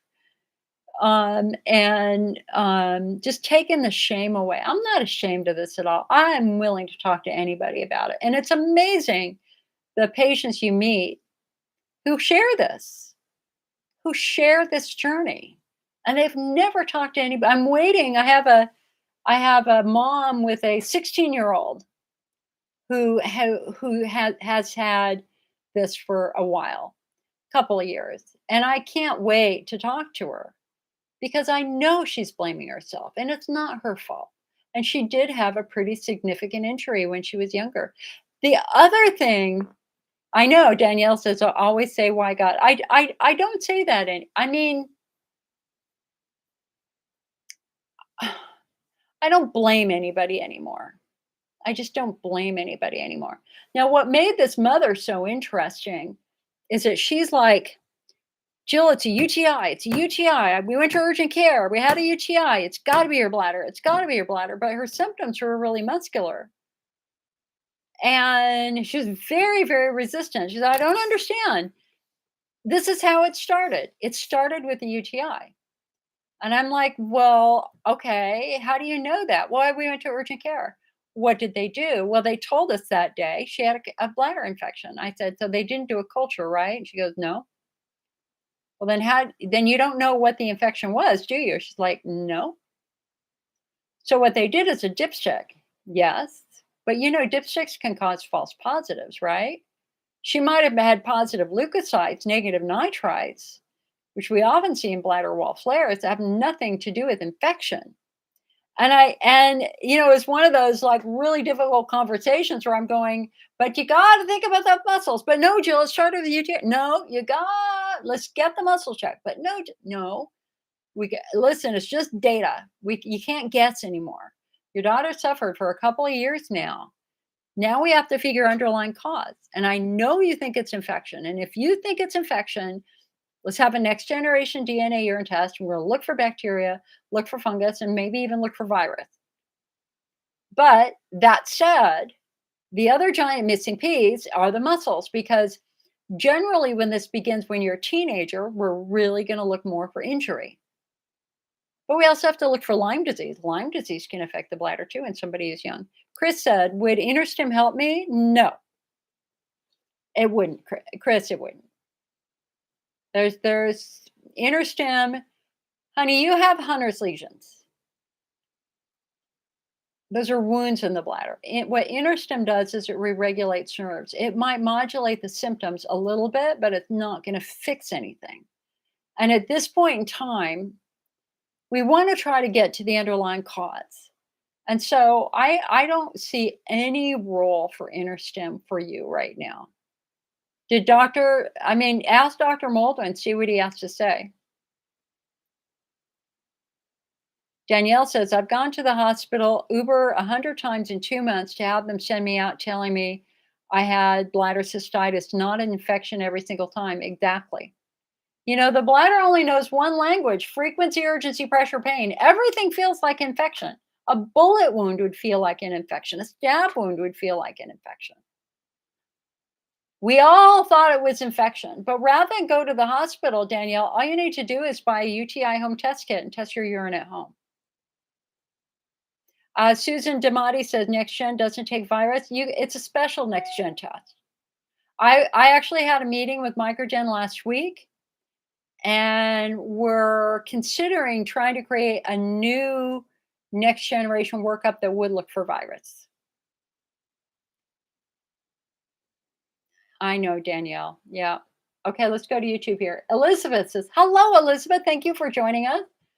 I would like to know why behind I can't wear jeans or normal pants without flaring. My urologist and pelvic floor therapist can't explain the reason for this. Any suggestions?" Yes.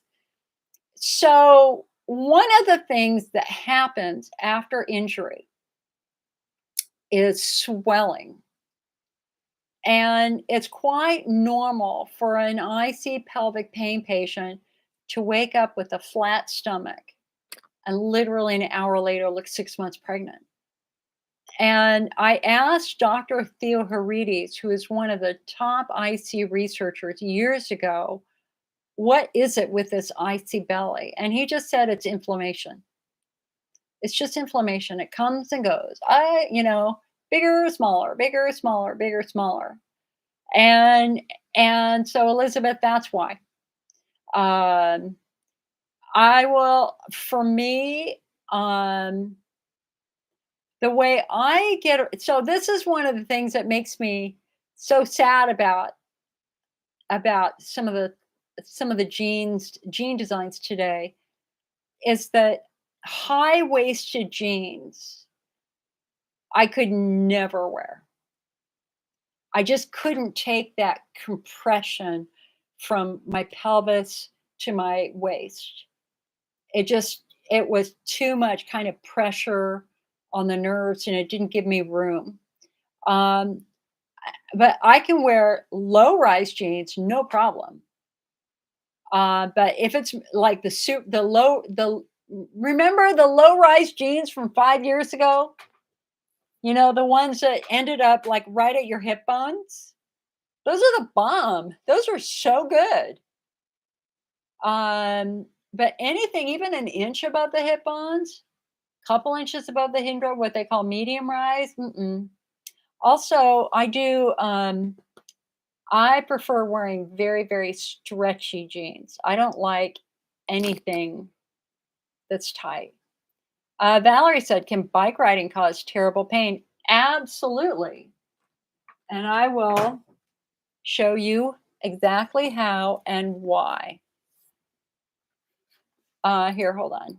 Chris, I'm writing it down here. Google it. You can read about it. Okay. So let me see if I can find this picture. Here it is. Okay.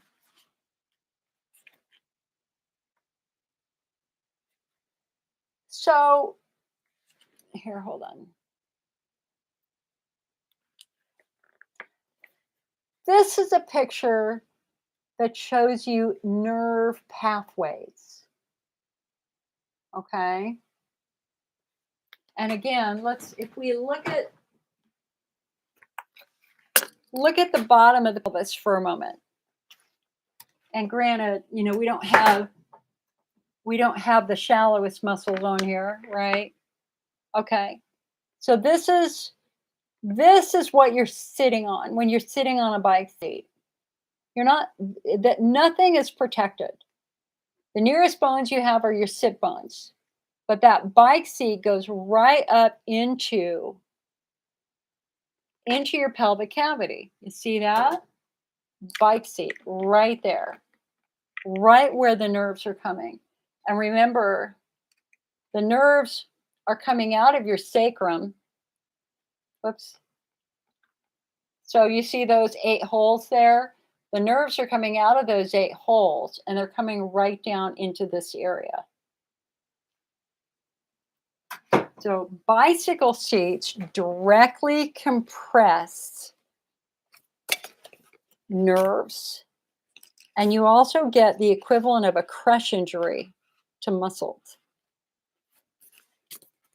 So here's the same picture, and here's the bike seat, which is now pushing up against the nerves. So there are some bicycle seats that have a little groove down the middle, but that's really not going to be helpful once you have that injury. There is one bike seat that's 2 round circles that literally there's a circle for your, let's see, we can't even see the sit bones from that picture. So if we go back to this model,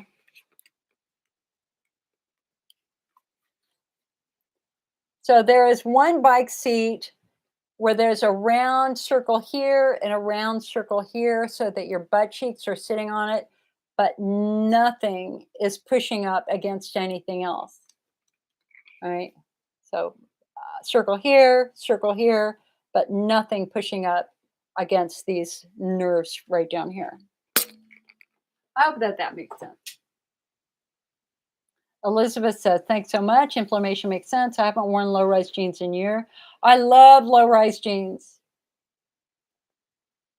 Valerie says, so don't ride a bike at all until I'm healed. No, you shouldn't be riding you can do a recumbent bike, but not a regular bike. Absolutely not. Worst thing you can do. Worst thing you could do. I saved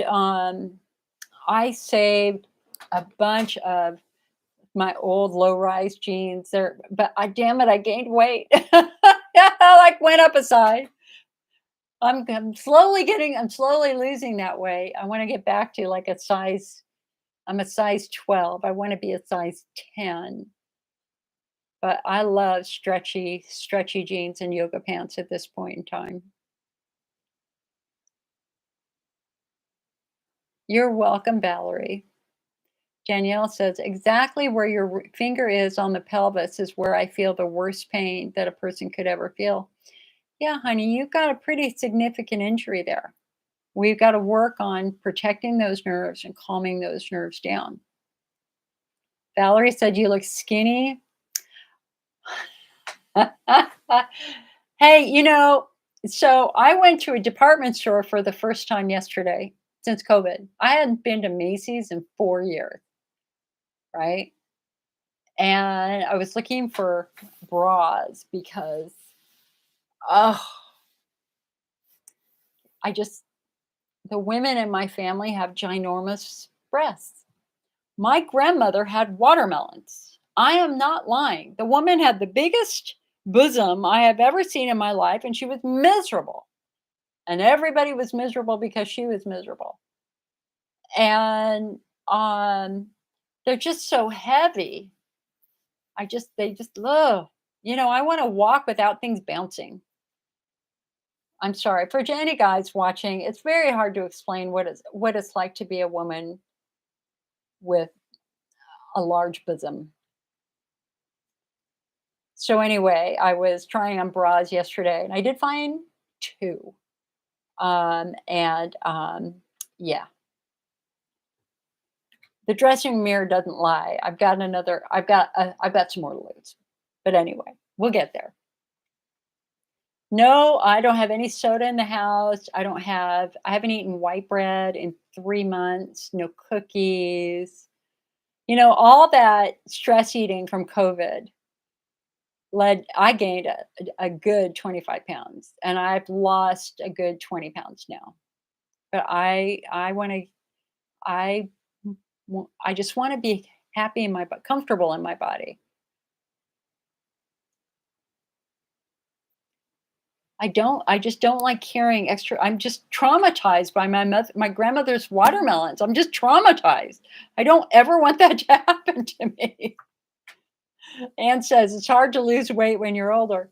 Yeah, it is. But I think, also just really acknowledging stressful eating. I was never a stress eater. The first time I actually figured out that I'm a stress eater was when we were doing this massive update to the IC Network website about 8 years ago, big software update, scared the living daylights out of me. And I had a friend doing it because it was with some programming that I was not familiar with. And I was terrified I was going to lose everything, just terrified. She's working at the computer and I'm eating chips. Like, oh, I just couldn't stop eating chips, the whole thing for like an hour. I was just, uh, so that's when I figured out I'm a stress eater. Danielle said, my pain is so bad. I eat maybe 500 calories a day. I've lost 110 pounds. Not trying to die, but just, yeah, honey. I mean, we want you to eat more, but we just need to eat, we need to balance your diet out a little bit. Call me this week and we'll talk again, hon.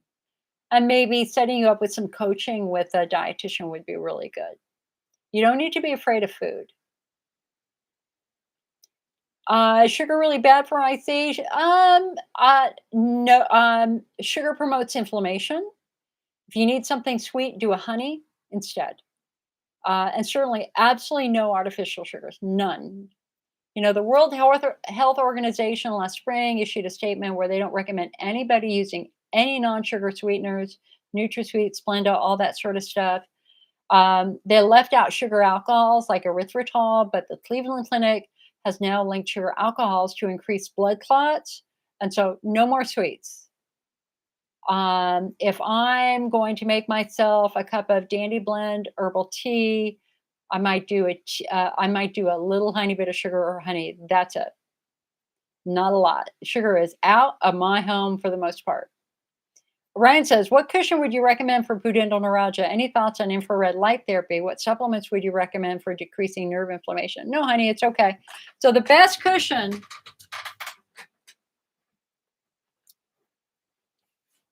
This is the best cushion. Look at the design. Each butt cheek is supported, but there's a groove down the middle. There's a groove down the middle so that when you're sitting on it, nothing is pushing up into where you might have that nerve entrapment. And you might need to move it to the left or right. So what I would do, listen, it's very difficult for us to get stuff to the United Kingdom now. It's almost impossible. Same with EU now. It's just so customs are so bad right now, and with the United Kingdom, they want, we have to register. I mean, basically, we as a company have to register with every European government and pay a significant fee, and have a almost full time facilitator, which we can't afford. So this is what I think you need to do. This is 16 inches by 16 inches by 3 inches, right? Go to a foam shop. There's got to be a foam shop somewhere near you, and buy a piece of. You're going to have to sit on a lot of different types of foams. It's got to be firm enough to lift you off of the seat. When you sit on this, it's going to compress a little bit, right? So it's probably going to go from 3 inches to an inch when you sit on it, but that's okay. As long as we've got an inch there when you're sitting on it, that's good. So you've got to sit on a lot of foam until you find one that feels good. Buy an 18-inch square piece, and then you're going to have to cut it in half and play with it until you can isolate where you need to take off the pressure of the nerve. You can do this at home easily. The foam shop would sell you a foam glue so that you can glue it together. And I can email you instructions on how to do it too. It's very, very easy. And then just put it in a pillowcase. I don't know if the foam manufacturer might be able to send it to you. I don't know. I'm trying to remember the name of the manufacturer. Oh, what is their name? I think it's Pelvic Pain Solutions. Let me look. Yeah, it is Pelvic Pain Solutions. pelvicpainsolutions.com. So this is the company that makes this cushion. I don't know if they ship to the UK. This is about $80 US. It's really good. I've had this cushion as a demo for a long time.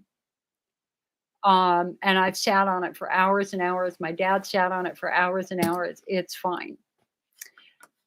If you have pain not centered under your crotch, but to the left or to the right of center, significantly, like 2 or 3 inches away, you want to look for what we call a waffle cushion. A waffle cushion.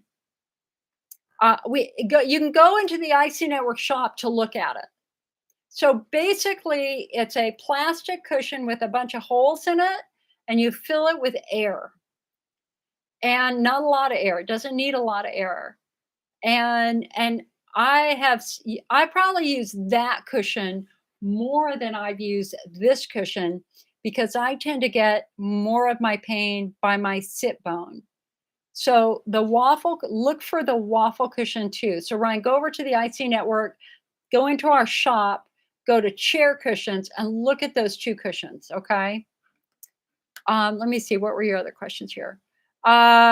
Infrared light therapy. That's very new. Don't have a lot of data on that. I think it reduces inflammation. I don't know. And what supplement would I recommend for calming some of the nerve down? PEA, palmitoyl ethanolamide. That's what I take. I'll spell it out for you. In our shop, it's Piora. Now, here's the other thing. Okay, the only way that I can really get it to you is if somebody here in the States buys it for you.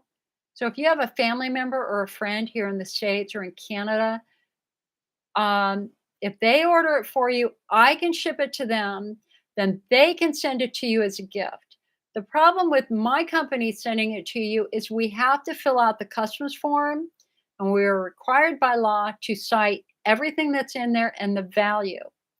And that's how they determine your VAT. And we don't have VAT in here in the United States. So if I send it to somebody here, it's good. And then if they send it to you, they send it as a gift. They don't have to put the same label on it,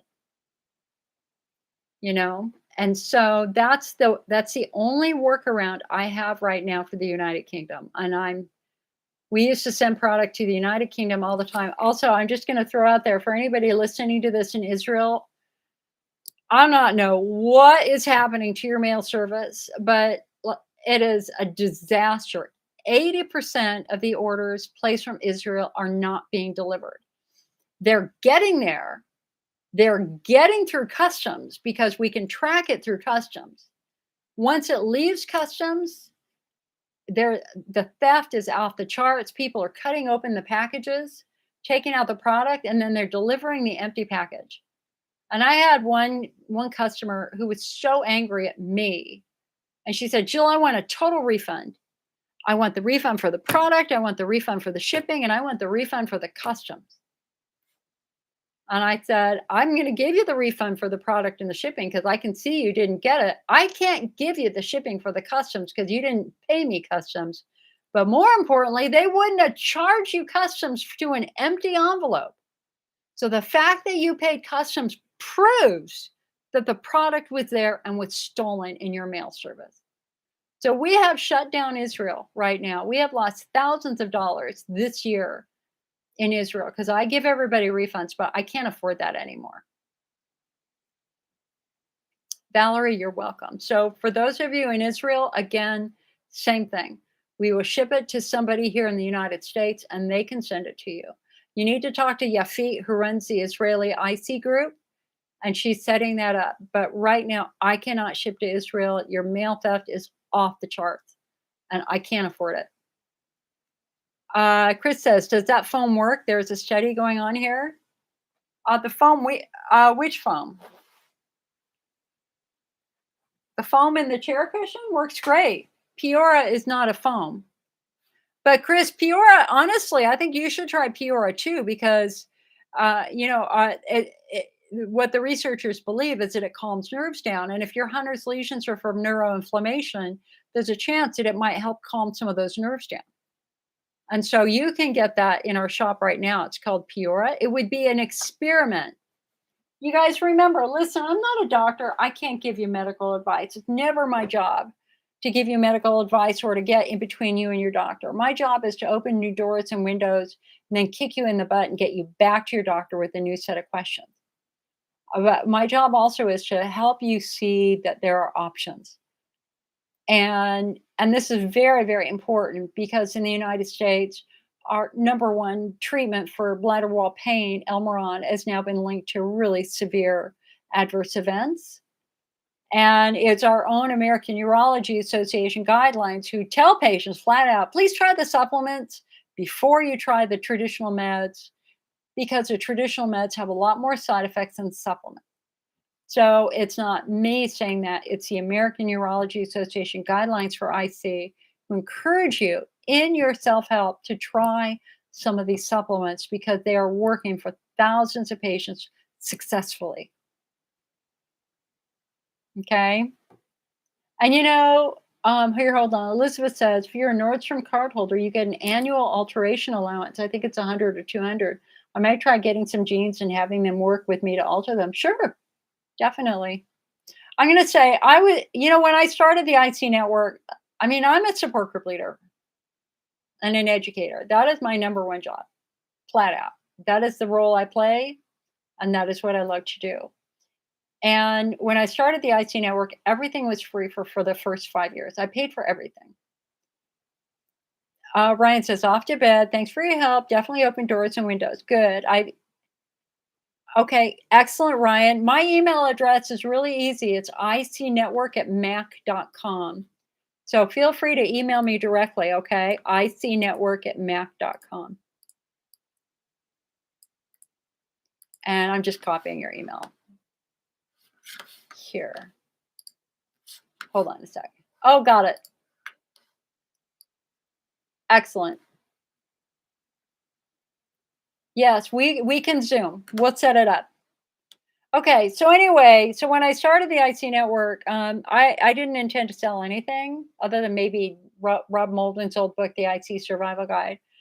But I ran out of money, and I wasn't working. I was on disability. I had nothing, and so we all had this big discussion about how do we fund the IC network. And what everybody said is, please don't be like the ICA and charge us for every piece of paper you send us, which is what they used to do back then. We used to have to pay $8 per article. Um, and then another one said, Jill, you're an educator, become an education company, become a publishing company. And that's how we organized. And so the IC network is actually a medical publishing company. Um, and so we sold books, and I write books like our book IT 101 and stuff like that. And our IC network website's completely free. I mean, our blog is free. There's just massive resources. Everything's free, right? We're what we call a philanthropic company. But I'll tell you exactly what happened that led me to think we needed to maybe have some supplements in our shop. Years and years ago, InterStim, that surgical neuromodulation, as it was being introduced, it was a big moneymaker for doctors. And so a couple of doctors basically set up their InterStim factory. They were telling newly diagnosed IC patients there were no treatments but surgery. And I know this because they called me. And there was one doctor in particular in Colorado, I don't remember his name, who just 1 or 2 days a week, he just did surgery all day. And it was a lot of money he was making. And the patient called me and said, well, I had this done. And I went, well, didn't they tell you about the diet? No. Didn't they tell you about the oral meds? No. Wait, your doctor just said your only treatment was InterStim? She said, yeah. And she had it done.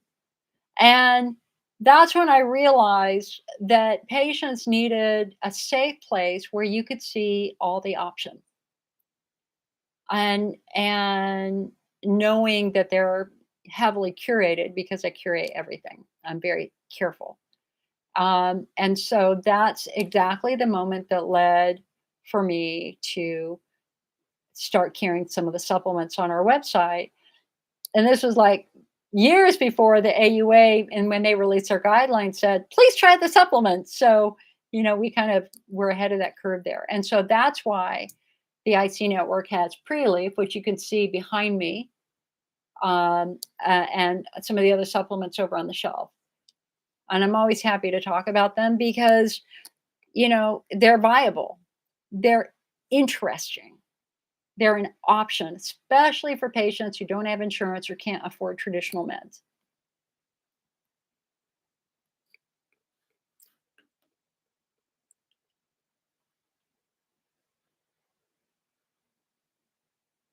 Danielle said, I was living on Burger King for the past 6 months trying to gain weight since it's painful to cook, but no luck with that. Well, yeah, honey, I think you really probably need to be working with a registered dietitian, hon. Um, your case is very, very complex, but I think we can get you through it. Don't be afraid to eat. The vegetable aisle is your friend. The great majority of vegetables are completely icy friendly. Proteins are usually icy friendly. It's the center of the supermarket, the pre-made foods, that tend to be a bigger issue. And you also have to understand, Danielle, the Burger King is going to be really salty. And salt has the potential of irritating.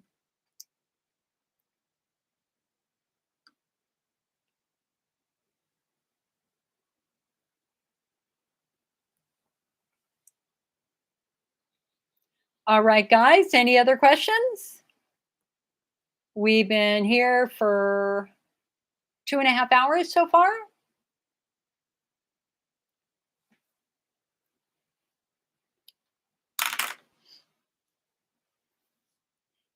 I always wash my hair before I do these. I didn't curl it today. I should have. It's a little fluffy. Danielle said, "I'm sorry, I had to help my grandmother with dinner." Yeah. For dinner tonight, I am making butternut squash pasta. I've got an artichoke, and I'm going to have some butternut squash. No, not butternut squash, spaghetti squash, where you scoop it out and it looks like noodles with butter and Parmesan cheese. And I'll probably saute some mushrooms and olive oil, a little bit of zucchini and olive oil. Put that on top, Parmesan cheese on top of that. Win. Elizabeth said, "Would the supplement you mentioned, Peor, help my icy belly inflammation?" I don't know, Elizabeth. It would be an interesting experiment. I don't know. I mean, I don't I mean, now again, remember we have subtyping. And so it's all about your subtype. We want to try to make sure we understand the underlying cause of the inflammation. Is it Hunner's lesions? Is it estrogen atrophy, chemocystitis, chronic UTI, tight pelvic floor muscles, or widespread pain, central sensitization? Um, we really have to try to identify underlying cause first to try to come up with the correct suggestion for you.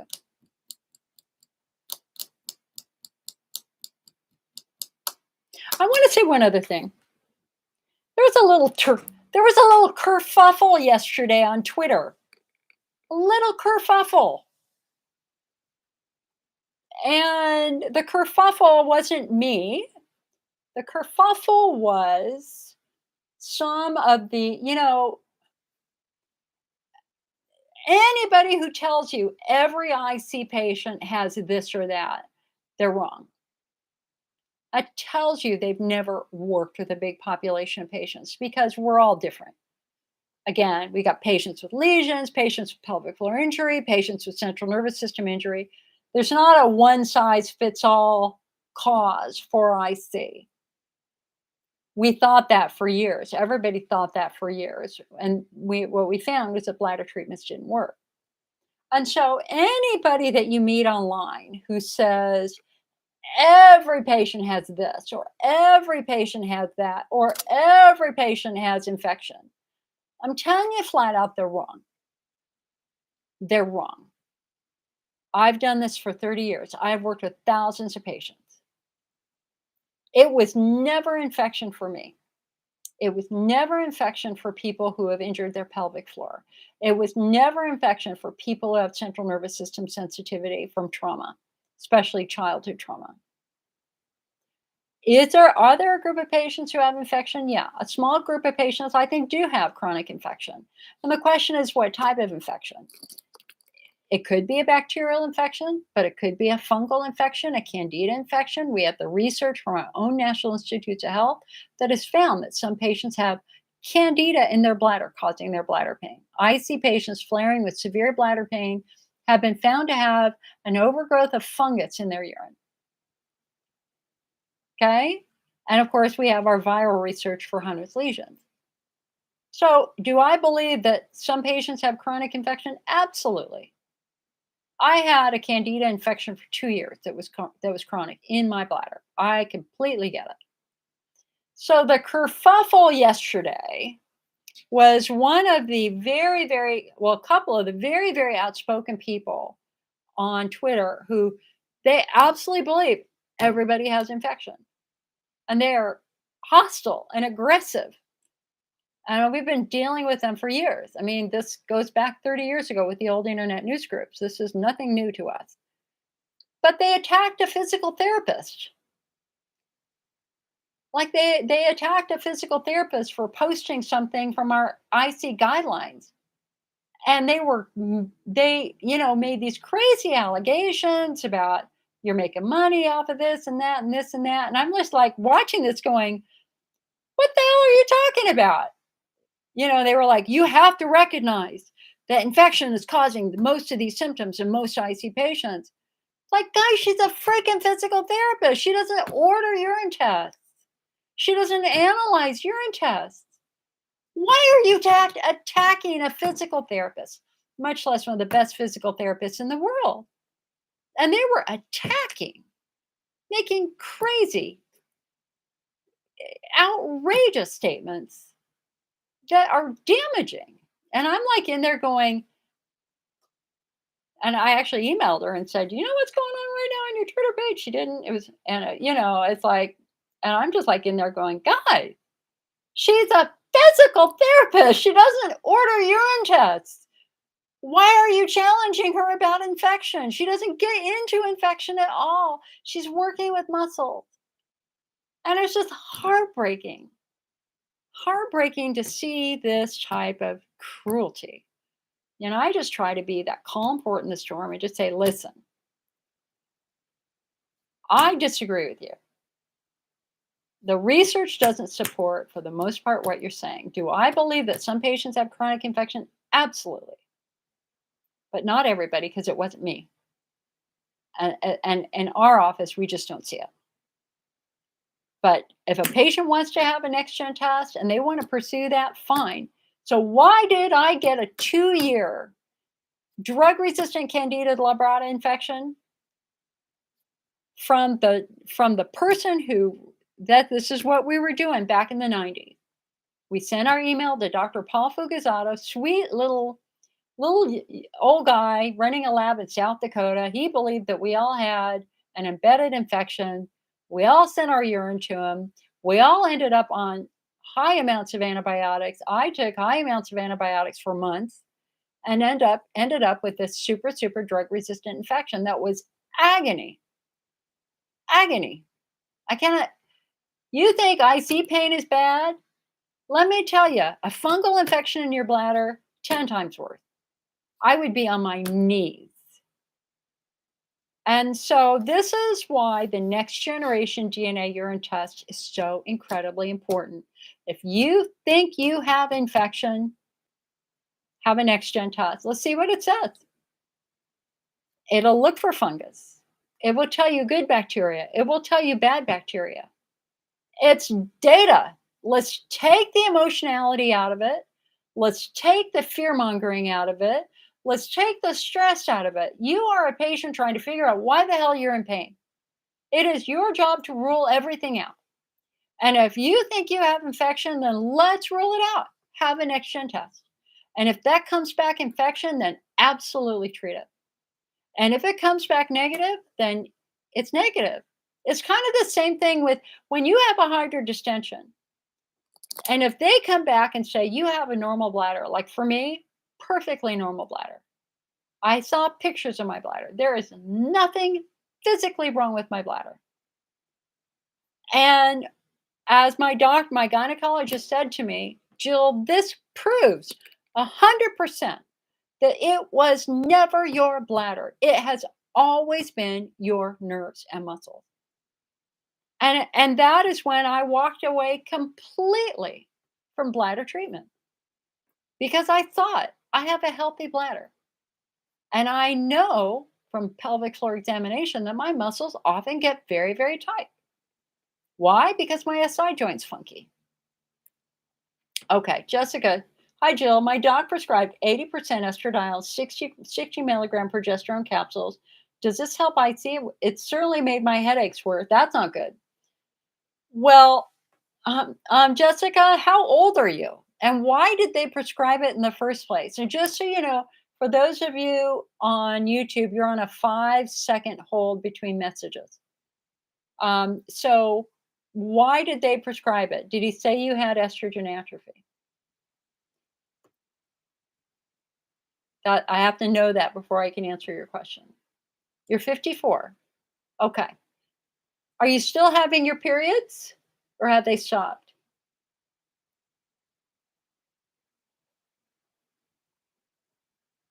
Mine had stopped by the time I was 54.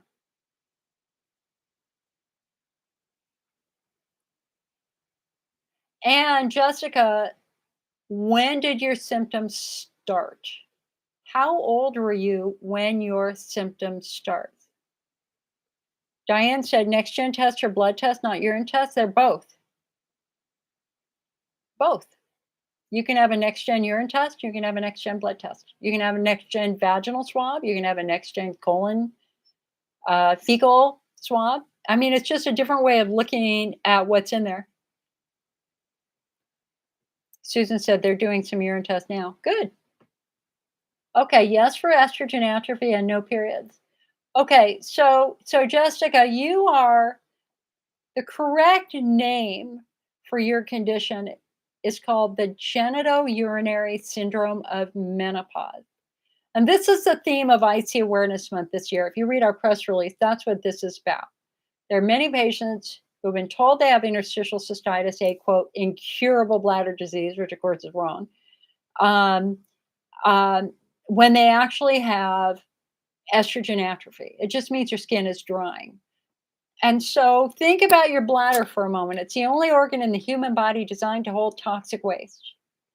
So, how can the bladder hold ammonia for hours and hours at a time and not get damaged? I mean, it's a real evolutionary marvel. Well, it turns out your bladder is like your mouth.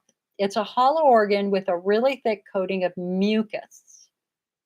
It's a mucous membrane organ. It's wet on the inside.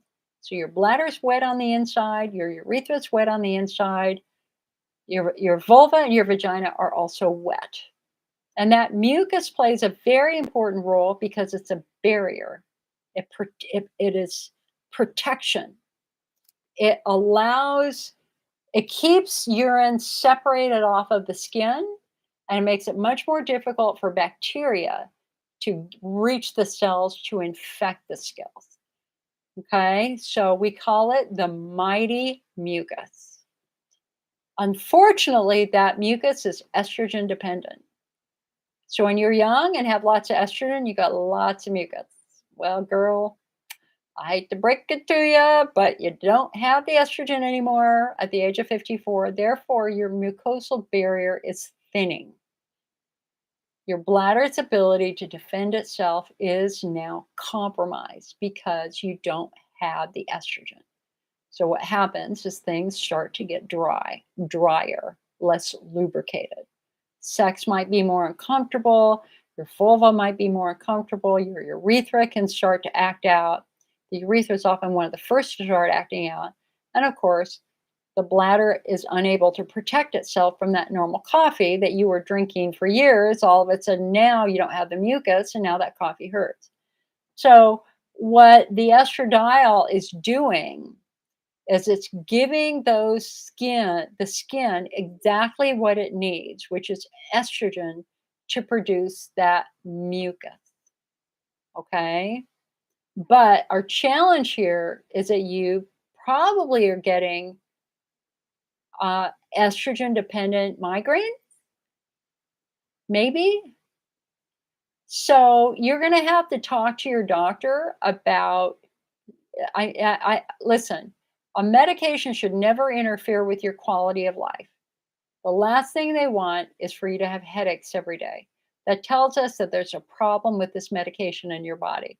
So I would call your doctor and say, listen, I'm getting wicked headaches from this.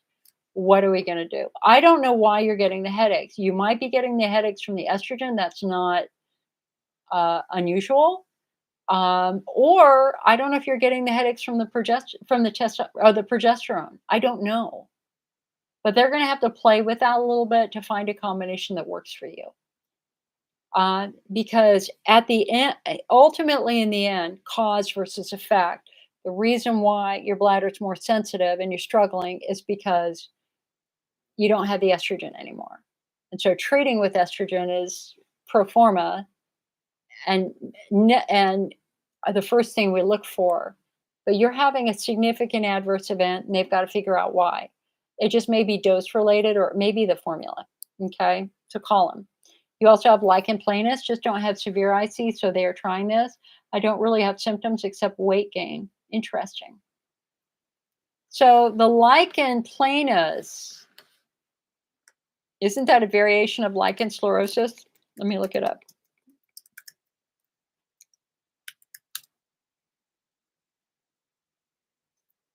Lichen planus often appears as purple, itchy, flat bumps that develop over several weeks. Uh, uh, on the genital mucosa, it forms lacy white patches, sometimes painful sores. And it occurs when the immune system mistakenly attacks cells of the skin. It usually goes away on their own. But if symptoms are bothersome, topical creams and oral antihistamines may help. Maybe, if it were lichen sclerosis, which is where the skin turns white, the treatment of choice is clobetasol, which is a very strong steroid. I don't know um, what the treatment protocol is for that, for the lichen planus. It doesn't come up very often. Lichen sclerosus comes up all the time, not so much lichen planus. You're very welcome, Jessica.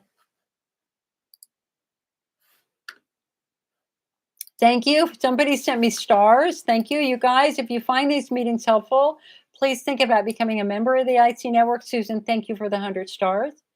And sign up to get our magazine, the IC Optimist, which is where I put my best IC information. And that's what keeps the internet on. Jessica said they gave you clobetasol. Good. Are you using it? Clobetasol is the bomb. I mean, it's a strong steroid. You don't want to, the problem with using steroids over time is it makes your skin sensitive. But if you're having a flare, clobetasol's awesome. Jackie says, hi, Jackie. Jackie is a very important name in my family. I'm Jill. My brother is Jack, also known as Jackie. Yes, my parents named their two redheaded children Jack and Jill. That is how I grew up. Can you believe it? I'm new to your live. I've done everything from meds to Botox to Interstim. Nothing is helping me. I just started with another doctor, new doctor, started having multiple UTIs after never having one in my life. I would love to speak with you. You're 43 years old, never had any symptoms, just woke up like this last December.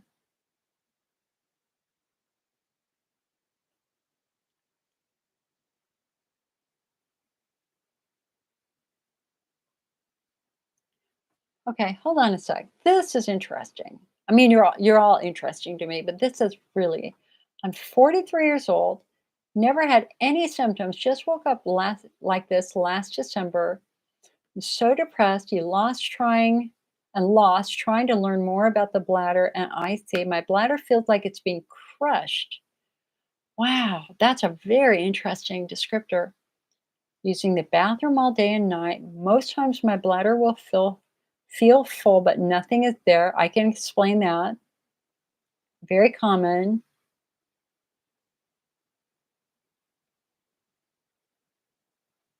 Okay, girl, we're gonna help.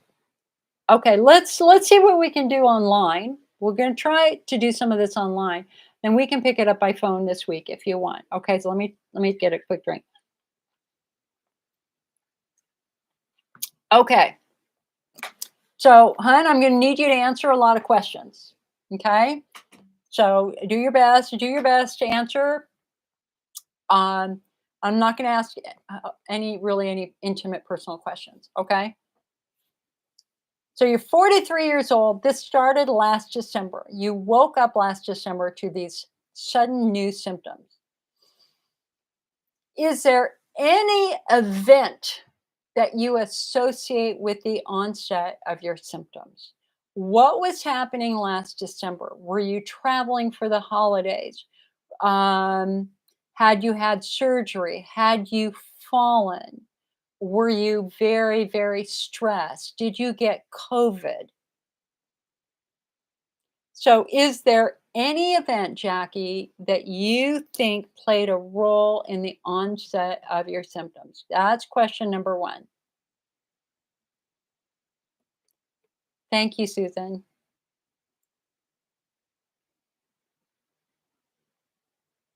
So, we're waiting for Jackie. Jessica on YouTube says they gave me clobetasol. Yeah, it's too strong. Um, I get crazy reactions to mosquito bites. Oh my god! And so I always have an active clobetasol prescription that I use. for a day or two whenever I get bites. I have freaky reactions to insect bites. I even had an insect bite turn into cancer on my shoulder. I don't even know if you can see this. I have a here, hold on a sec. I got bitten on the top of my shoulder and I have an incision that big. It became a volcano, a basal cell carcinoma, all from a mosquito bite. So clobetasol is my friend. All right, so Jackie, we're getting back to Jackie. Is there any event that you associate with the onset of your symptoms? Were you traveling? Did you have COVID? Had you fallen? Anything? Go back to November and December. Were you shoveling snow and fell on your tailbone? Were you riding a bicycle? Think about events. Did anything happen?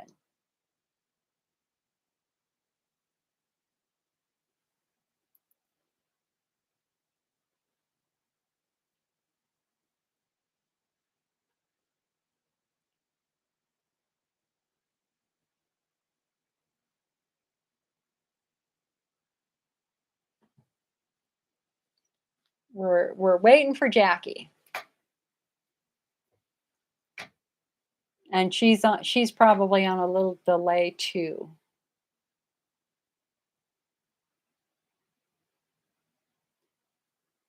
Okay, nothing. You had pelvic pain for a period of time, but that's it. And yes, you had COVID 2 times already, but not when this happened to you.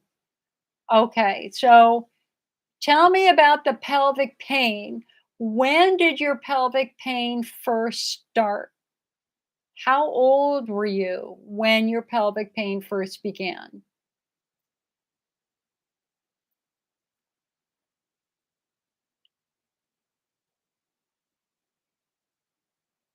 And Danielle says she has an embarrassing question. My partner and I, when I was in perimenopause at 43, 7 years ago,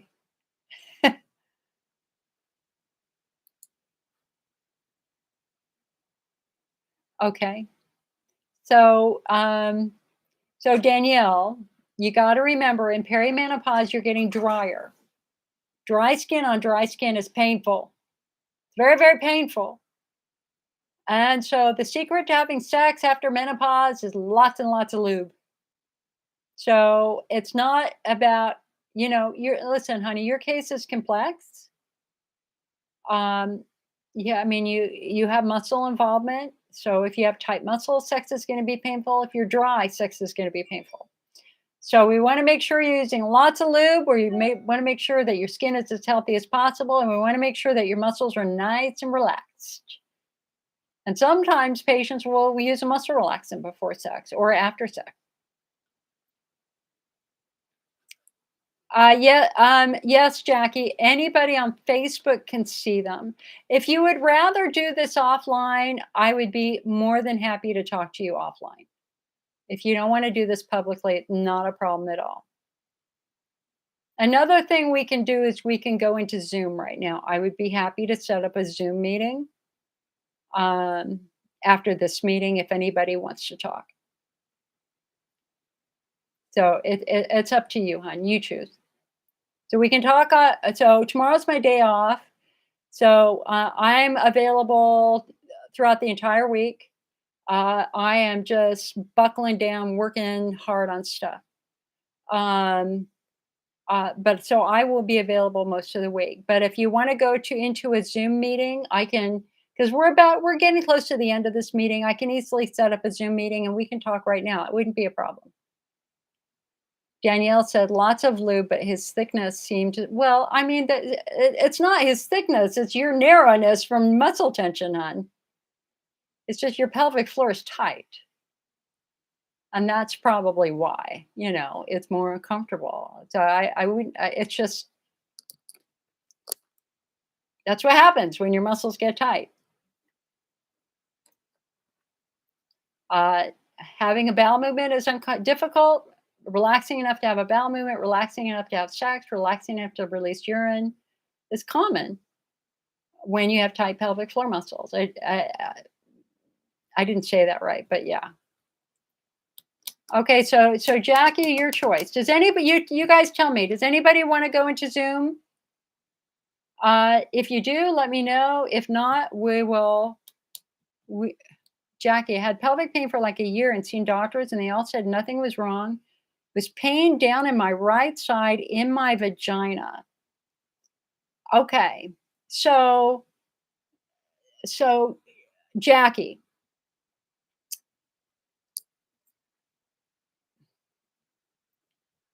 um, anytime pain is to the left or right of center. So let's get this model here real quick. Okay. So again, here's your pelvis. And inside of your pelvis for women, we have a uterus, which I just put in there. You can see that we have a uterus. Well, basically, in front of everything is the bladder, right? So, this is where the bladder sits right here, direct. So, that's why you have pain directly above your pubic bone because your bladder is directly above your pubic bone, but it is centered. It is centered. So if you have pain over here or over here, over here or over here, not your bladder. That means something else is involved, and usually it's muscles and nerves. So, Danielle, it's just a computer program.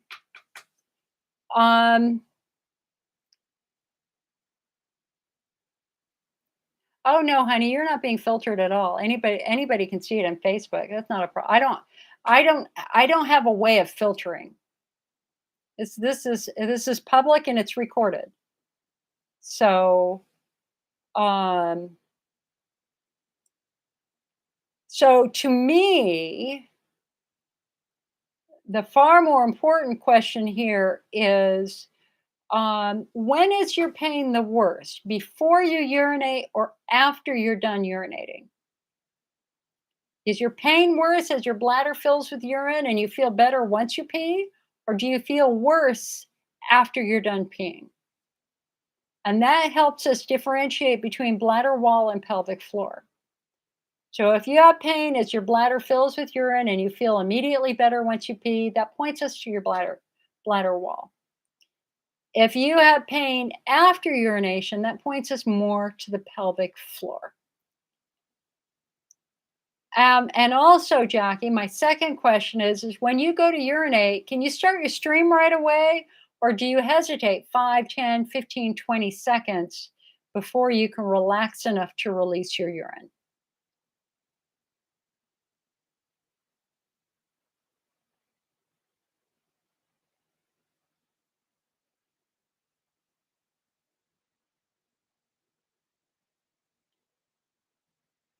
So when is your pain the worst? Before you pee or after you're done peeing?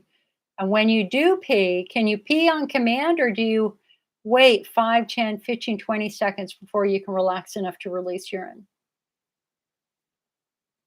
Jackie says, I suffer from anxiety really bad on medication for years. Girl, we have got to talk because I suffered from anxiety too.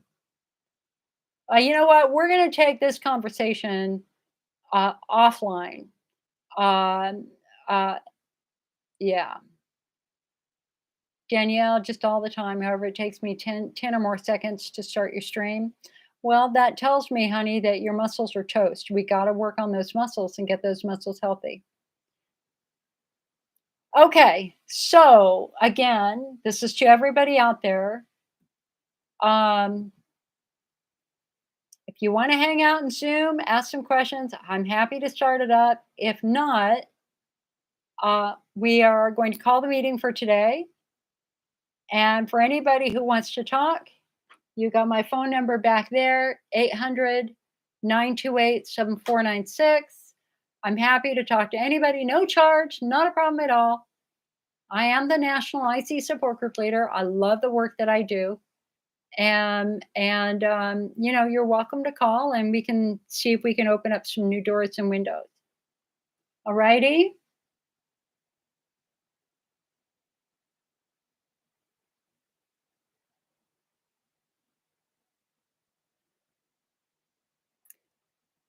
So what are you gonna do tonight? Okay, so it's 6 o'clock back east. It's 3:30 here.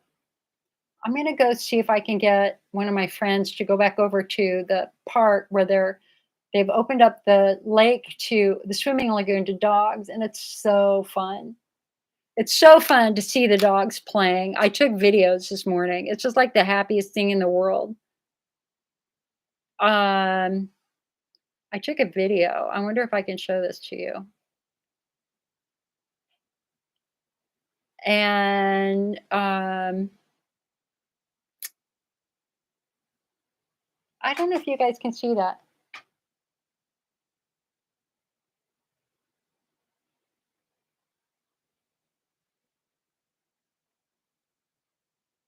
All these dogs playing around, jumping in the water. It's so sweet. And they're all over the place. And there's probably 3 times as many now.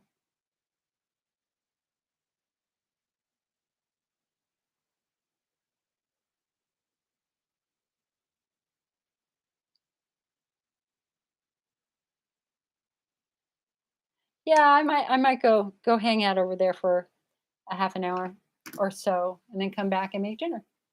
Jackie says, I pain when my bladder feels full and when I sit down, and yes, I have to wait a few seconds before I pee.